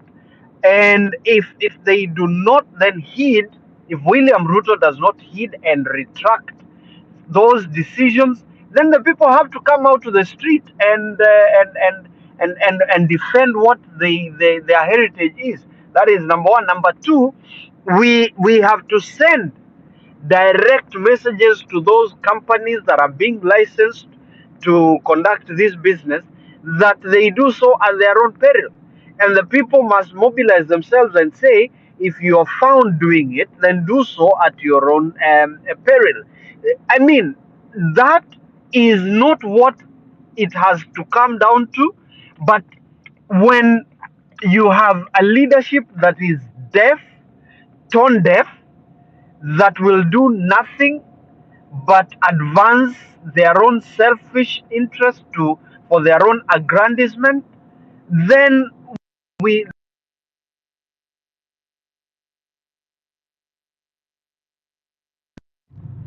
this kind of regime in the manner that they know best. June last year, when Gen Zs came out, cabinet was sacked, and William Ruto has not had proper sleep for the last 1 year plus. That is what it will take. But as far as I'm concerned, let's take progressive steps in making sure that we do not allow rescind the decisions. So petitions need to be there in in the public space and in court and directly through their elected representatives, and then we take it up from there. But we cannot afford to fold our arms as though we are helpless when this regime is visiting untold terror on our people. Now, that is as simple as that. Um, the other point that I wanted to speak to, maybe you had a second question up. Yeah, no, that was the thing. I agree with you. I think from history, I think we had, I don't know whether you remember the Congo Basin, is the second largest rainforest in the world after the Amazon. I think several years, I think Chinese companies have logging company were there, granted massive concession, especially in equatorial provinces. Many of these companies were found to be illegally logging. And I think, I don't know whether you read about the Magna Bay and Global Witness showed timber being smuggled through river and ports. So the DRC government suspended anyway the license, but weak enforcement and corruptions led. So the lessons we learned from there were forest management is opaque and dominated by foreign or politically connected farms. Look at Cameroon. Forest farm, mostly European and Asian, have locked the Congo Basin region for Cameroon for decades. And the Cameroon government has tried to impose a timber ban on export. That's the only way that they could manage the forest. Look at Gabon. Gabon banned raw timber export in 2010 to promote local processing, and quickly the Chinese company were quickly built small whatever and they were kicked out. Liberia the same. There is a ban on logging. So why do we have to open this Pandora box in Kenya now? No, and it's an oxymoron. It's that the same individual who boasts about how he's a climate change champion. I mean, the double speak, it stinks to the high heavens, and he must be thinking that Kenyans are fools or idiots. I do not understand. That is why the people must rise and say no to this mediocrity. But there is something else that I wanted to speak, and I like what Anthony is talking about. Anthony speaks the same thing I said in my opening statement, that the people's right to politically mobilize, to belong to political parties, must never be bastardized merely because those who are in those parties before have made this or the other mistake. That will be more egregious a mistake for us to make than actually what mistake was made by those people in the first place. So let Rasji and Anthony and others be free and exercise their political rights under Article 38 to form or be part of political parties. That cannot be bastardized. Now, number two, the question, and I want to qualify my point in that sense. The question should be this: the then what? Once you get to parliament, once you join those political parties, then what happens? That is the elephant in the room. And I want to sound a warning here. And this has been put in us. The structure of our constitution and our governance system, as it were, from there, is such that our political leaders, members of parliament, members of the National Assembly and the Senate, are not elected to serve the people of their constituencies exclusively. And Edwin Sifuna made this point very articulately. We must refuse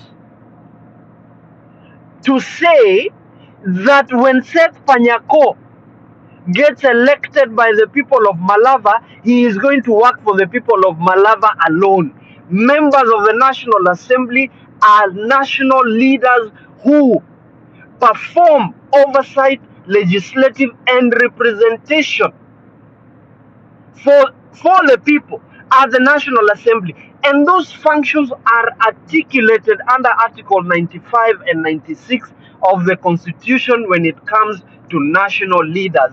That is why your member of parliament is elected from the constituency, but their office is in Nairobi and they perform national functions. So that when the president is not impeached in the wake of the atrocities that he is committing, the people of Kenya should be asking the 349 of them why they are not taking action, not as a representative or as a member of the National Assembly representing Malava, but as a constituent member of the National Assembly elected from Malava. That is a conversation that we must have so that the people understand, so that when Seth Panyako comes to parliament, he is not passing a bill that is going to benefit the people of Malava. Yes, the people of Malava will benefit from that law as constituent members of the country called Kenya. The people of Malava and their interests will be represented and best acted upon by the governor, because that is what the governor is elected to do: serve the people, execute. So let us not, and this is the challenge that we have to deal with moving into the next general elections, that the distinction in functions and institutions must be clearer, so that then we stop these blurry lines where people who are elected to legislate, represent, and oversight want to execute functions. That must be exercised. We must speak against it and say, Seth Panyako, my member of parliament, when we have elected you from West Mogirango or North Mogirango, where I come from, we have elected you to go and oversight, legislate, and represent us. You have no business executing anything. Those functions belong to the executive arm of government, and that executive arm of government is headed by an individual whose name we know. That, for me, is what we must be able to tell our people and be very articulate about it.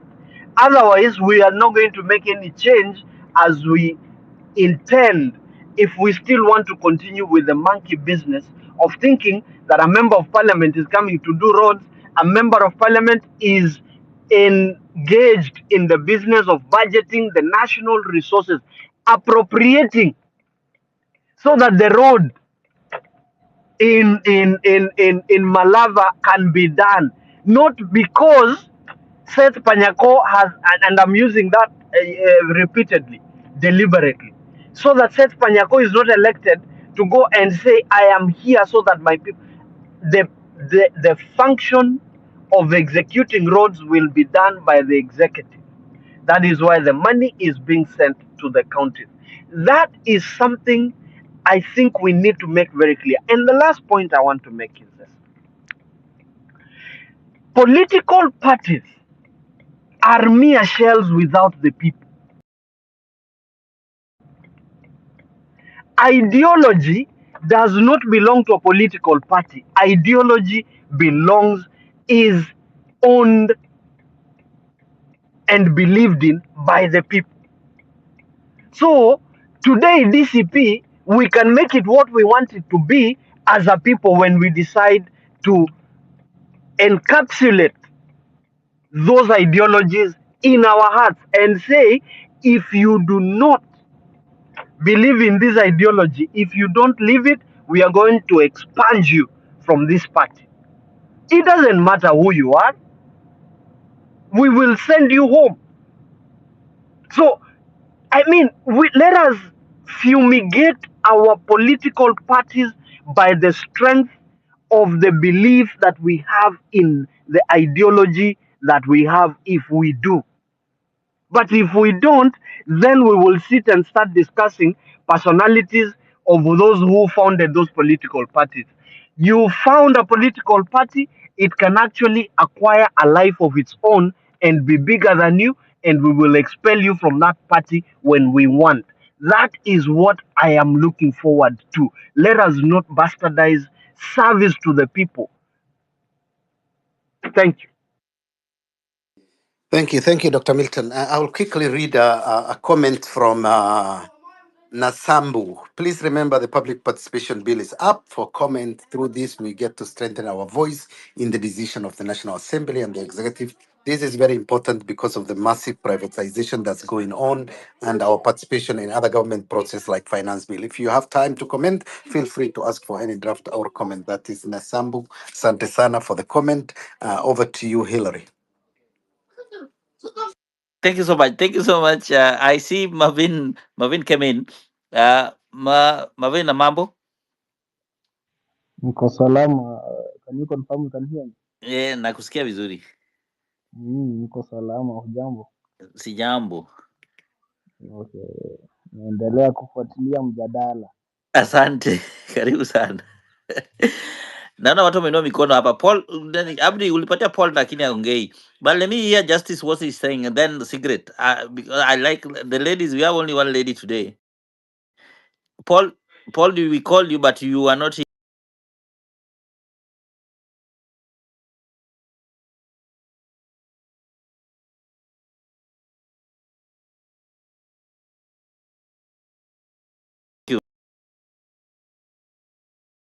Just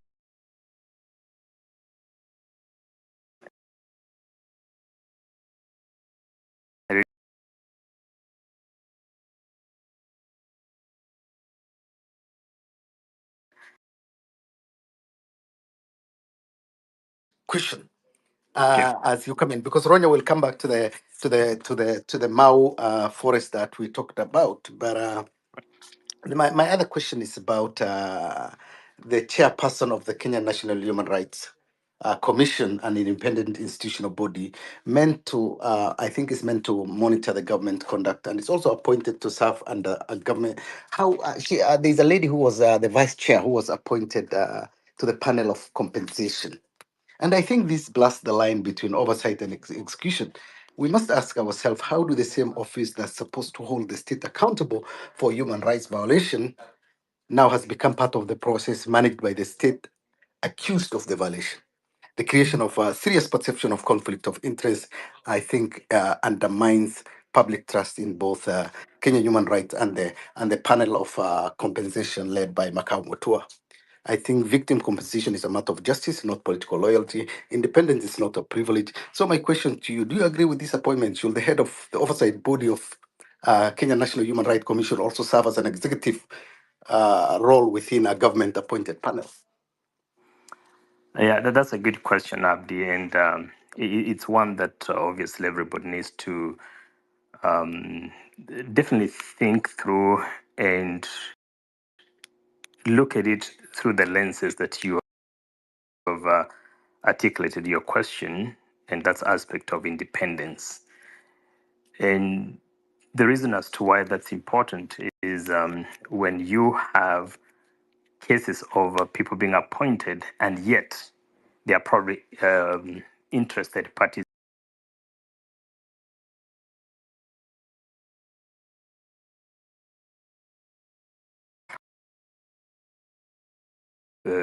get appointed and accept those appointments.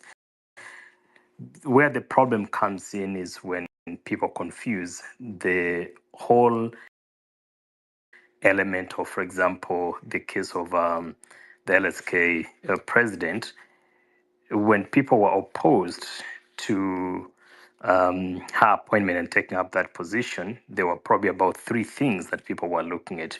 one, there are those who thought that people were opposed to the conversation, but two, we have to agree that there are those who are opposed to the conversation, but finally is the aspect of her being independent in terms of looking at that, even when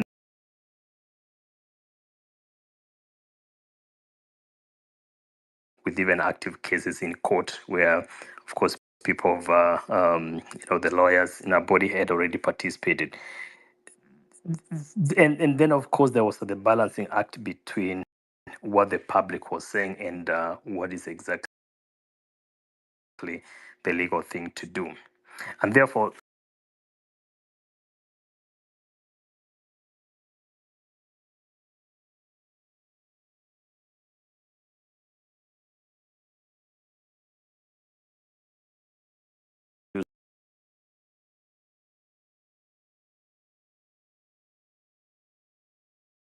duties to the expectation of those that you're representing. And I think most people, including myself, we came out when she declined or she resigned to congratulate her that finally she has done the right thing. We had quite a number of people who thought that maybe it was too little, too late. But obviously, everybody has to be given a chance to have a second thought. And when they do the right thing, in my opinion, they need to obviously be given a chance to continue moving forward. For me, I think after listening to the voices of the people, and of course, with introspection, you realize that maybe at the first instance, in hindsight, when I look back, I shouldn't have made this decision. So, what should I do? Should I continue pushing forward, even if I've realized I made a mistake, or should I just swallow the pride and accept and resign and move forward? I think she did the right thing. In the case of the human rights chair, I think obviously, with the same breath, I would say that it is not the right thing to do because of how involved you are. Right now, we are dealing with a situation that is mixed with, yes, of course, the human rights, the politics, and the right thing to do. So for me, those kind of leaders in those commissions should stick to their mandate, and those bodies that are being appointed should probably be extremely independent in the sense that even the report that comes from the Kenya National Human Rights Commission, you can't be in a body that is going to look at the report that you are part of the people that gather the information and generated it. I don't think you'll be in a position to criticize it or say that maybe there are gaps here and there because you are party to it. So some level of independence where there is no conflict of interest, as it were, it's critically important to pay attention to. But there were other. Do you think does this not risk compromising Kenya national human rights independence and credibility when It future does. cases of police brutality or protests or deaths are reported? It does, and And I'm that's asking you, exactly, yeah. what mechanism exists to avoid these conflicts of interest and guarantee impartiality in decision making on who gets compensated? And I think this matter is in court and it's about to be litigated. So I think it is all the process is flawed, and does this and it doesn't meet the requirement that that's my belief. Yeah, they always say that it doesn't pass the smell test. The point here is that there's an appeasement coming from those who are pointing, so that at the end of the day, they will say that even this same Human Rights Commission, the Law Society of Kenya, they were part of the people that were involved in this. So this whole thing, really, if we were being honest, and especially from the part of the president, I think he should just look for completely independent people who have not touched these kind of cases, reports, and as such. And that is how people are going to see the impartiality. Because, for example, the Law Society of Kenya or the Kenya National Human Rights Commission, they will come and appear in that committee when you are coming on this. So how do you treat this, and you're the chair of this commission is appearing before you to give a report? These reports have to come together, and I think I remember reading that, and they have to analyze them and come up with the mechanism. So I want to agree with you, Abdi, that such kind of appointments should be avoided at all cost. so that we can also look at what the citizens are saying. Because if you listen to the voices of the people, whether through the writings, the debates we have had here at Pressure Point and beyond, there has been near consensus that people are opposed to such. When you fail to listen to the voice of the people, then we keep wondering exactly on whose interests are you making these appointments.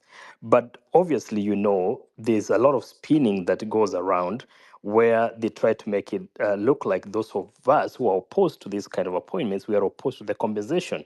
And the emotive thing to do is to go around and say that you don't want the families that lost loved ones to get something for their families, at least as a way of comfort and all that. But that's besides the point. And the moment we let the government spin these things around, then the noise takes over, everything is lost in translation, and we all go back into defending something that people are not saying. People are not talking about conversation when it comes to that case, but the appointments and, of course, the independence and the impartiality in how to handle this. Uh, Perhaps allow me to make one or two comments on some of the issues that have been raised about the state of the nation. And one issue that I find it coming over and over again, not at Pressure Point, but also in other spaces, is this issue of Rick G. Ras G, and really want to congratulate you that you're joining a party and you're going to run for office and all that. But the part where I have a big challenge is uh, not necessarily joining the party.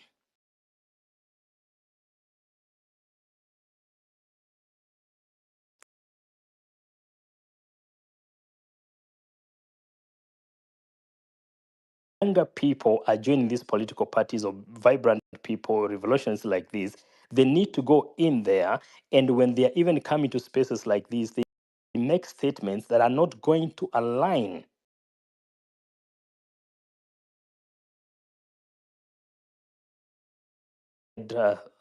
A brief space that I was calling the youth in politics. Is this an alternative force for change or embarrassing continuity or continuation? But what we are seeing is that people are getting into these political parties, but not going to continue the revolution, the kind of things we've been championing, but picking up the bad habits and going to run with them. I have spoken previously in cases where um, I agree with Dr. Milton here that, of course, we can't judge you by the mistakes that have been made by those who have been in those parties before. But when you go in there and come out, you've been.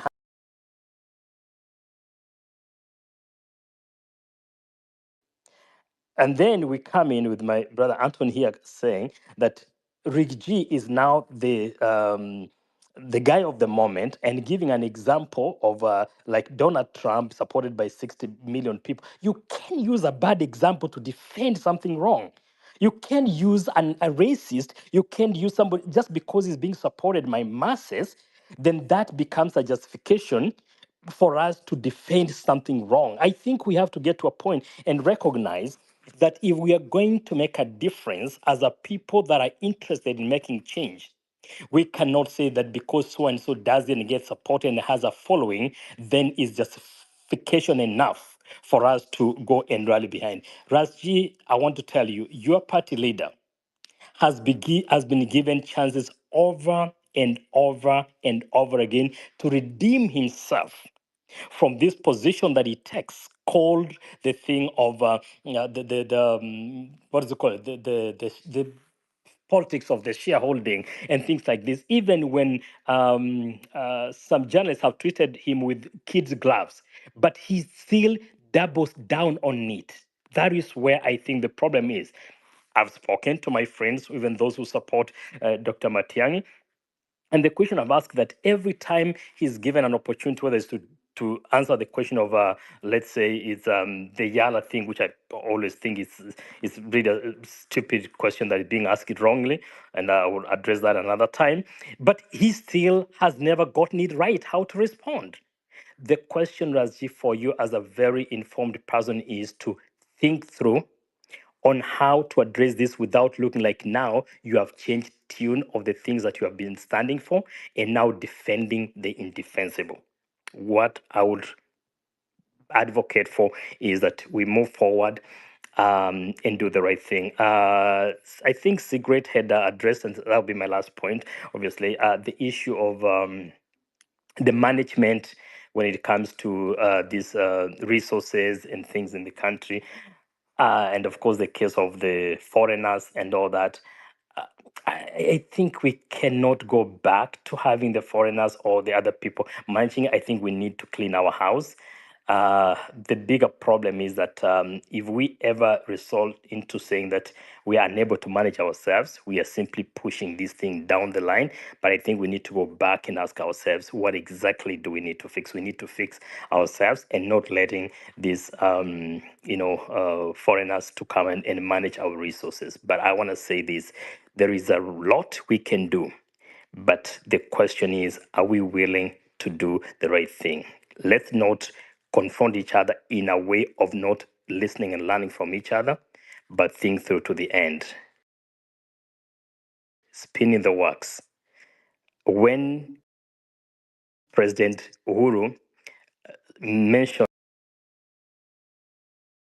Kioni, in my really serious interpretation is that that statement was meant for those people who are probably in the Ruto's camp, that if you thought we are divided, you are in for a rude shock. Over to you, Abdi and Hillary. Asante sana, thank you. Hillary, who was there? Secret? Ronyo, go ahead. Pick it up. Thank you No, so much, I was Abdi. supposed. Can you hear Yeah, me? we were waiting for Ronyo. Yeah. Let's get Uh, Ronyo and then I come back to you, Rigiji. thank you. Okay. I appreciate a lot for the mic, and I think as a country, we or as a people, we should really be a little bit of, and I'm not discouraging whatever we're discussing, but we should be a little bit serious because you realize majority of the time we are speaking mostly like the politicians who are there, because most of the things that we probably discuss about Ruto or Rigiji or any other politician is what, and politics is about narratives. It's what they point. It's what Ruto has pointed us about Rigiji. That's what we are going to talk about. He's tribal. He's this. Whatever Rigiji has pointed about Ruto, that's what you're going to talk about. But the elephant in the room that these people don't want us to talk about, and that's what mostly they are fighting they're all fighting about, is the resources, and nobody wants to. Yeah, you look at, there is two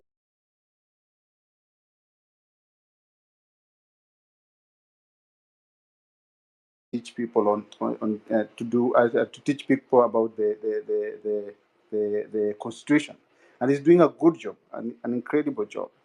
I hope we are not going to lose him along the way, and he's really trying to educate people on terms of what the constitution is, because the country is all about the law.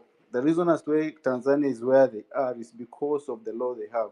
That their law says once the electoral commission declares the winner, nobody can dispute. They cannot say anything. The president is elected, whether you die on that is done.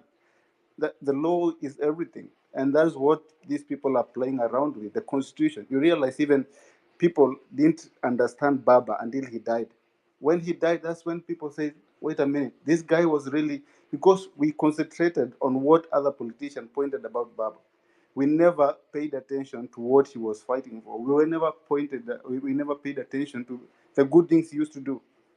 And that's what the politicians always push to. And that's why Ruto wants you guys focus on Rigathi. Talk about him as a tribal. Who is not tribal in Kenya? Everybody is tribal. So that does not matter. What really matters is Albert Ojwang died. The death didn't care that he came from Nyanza.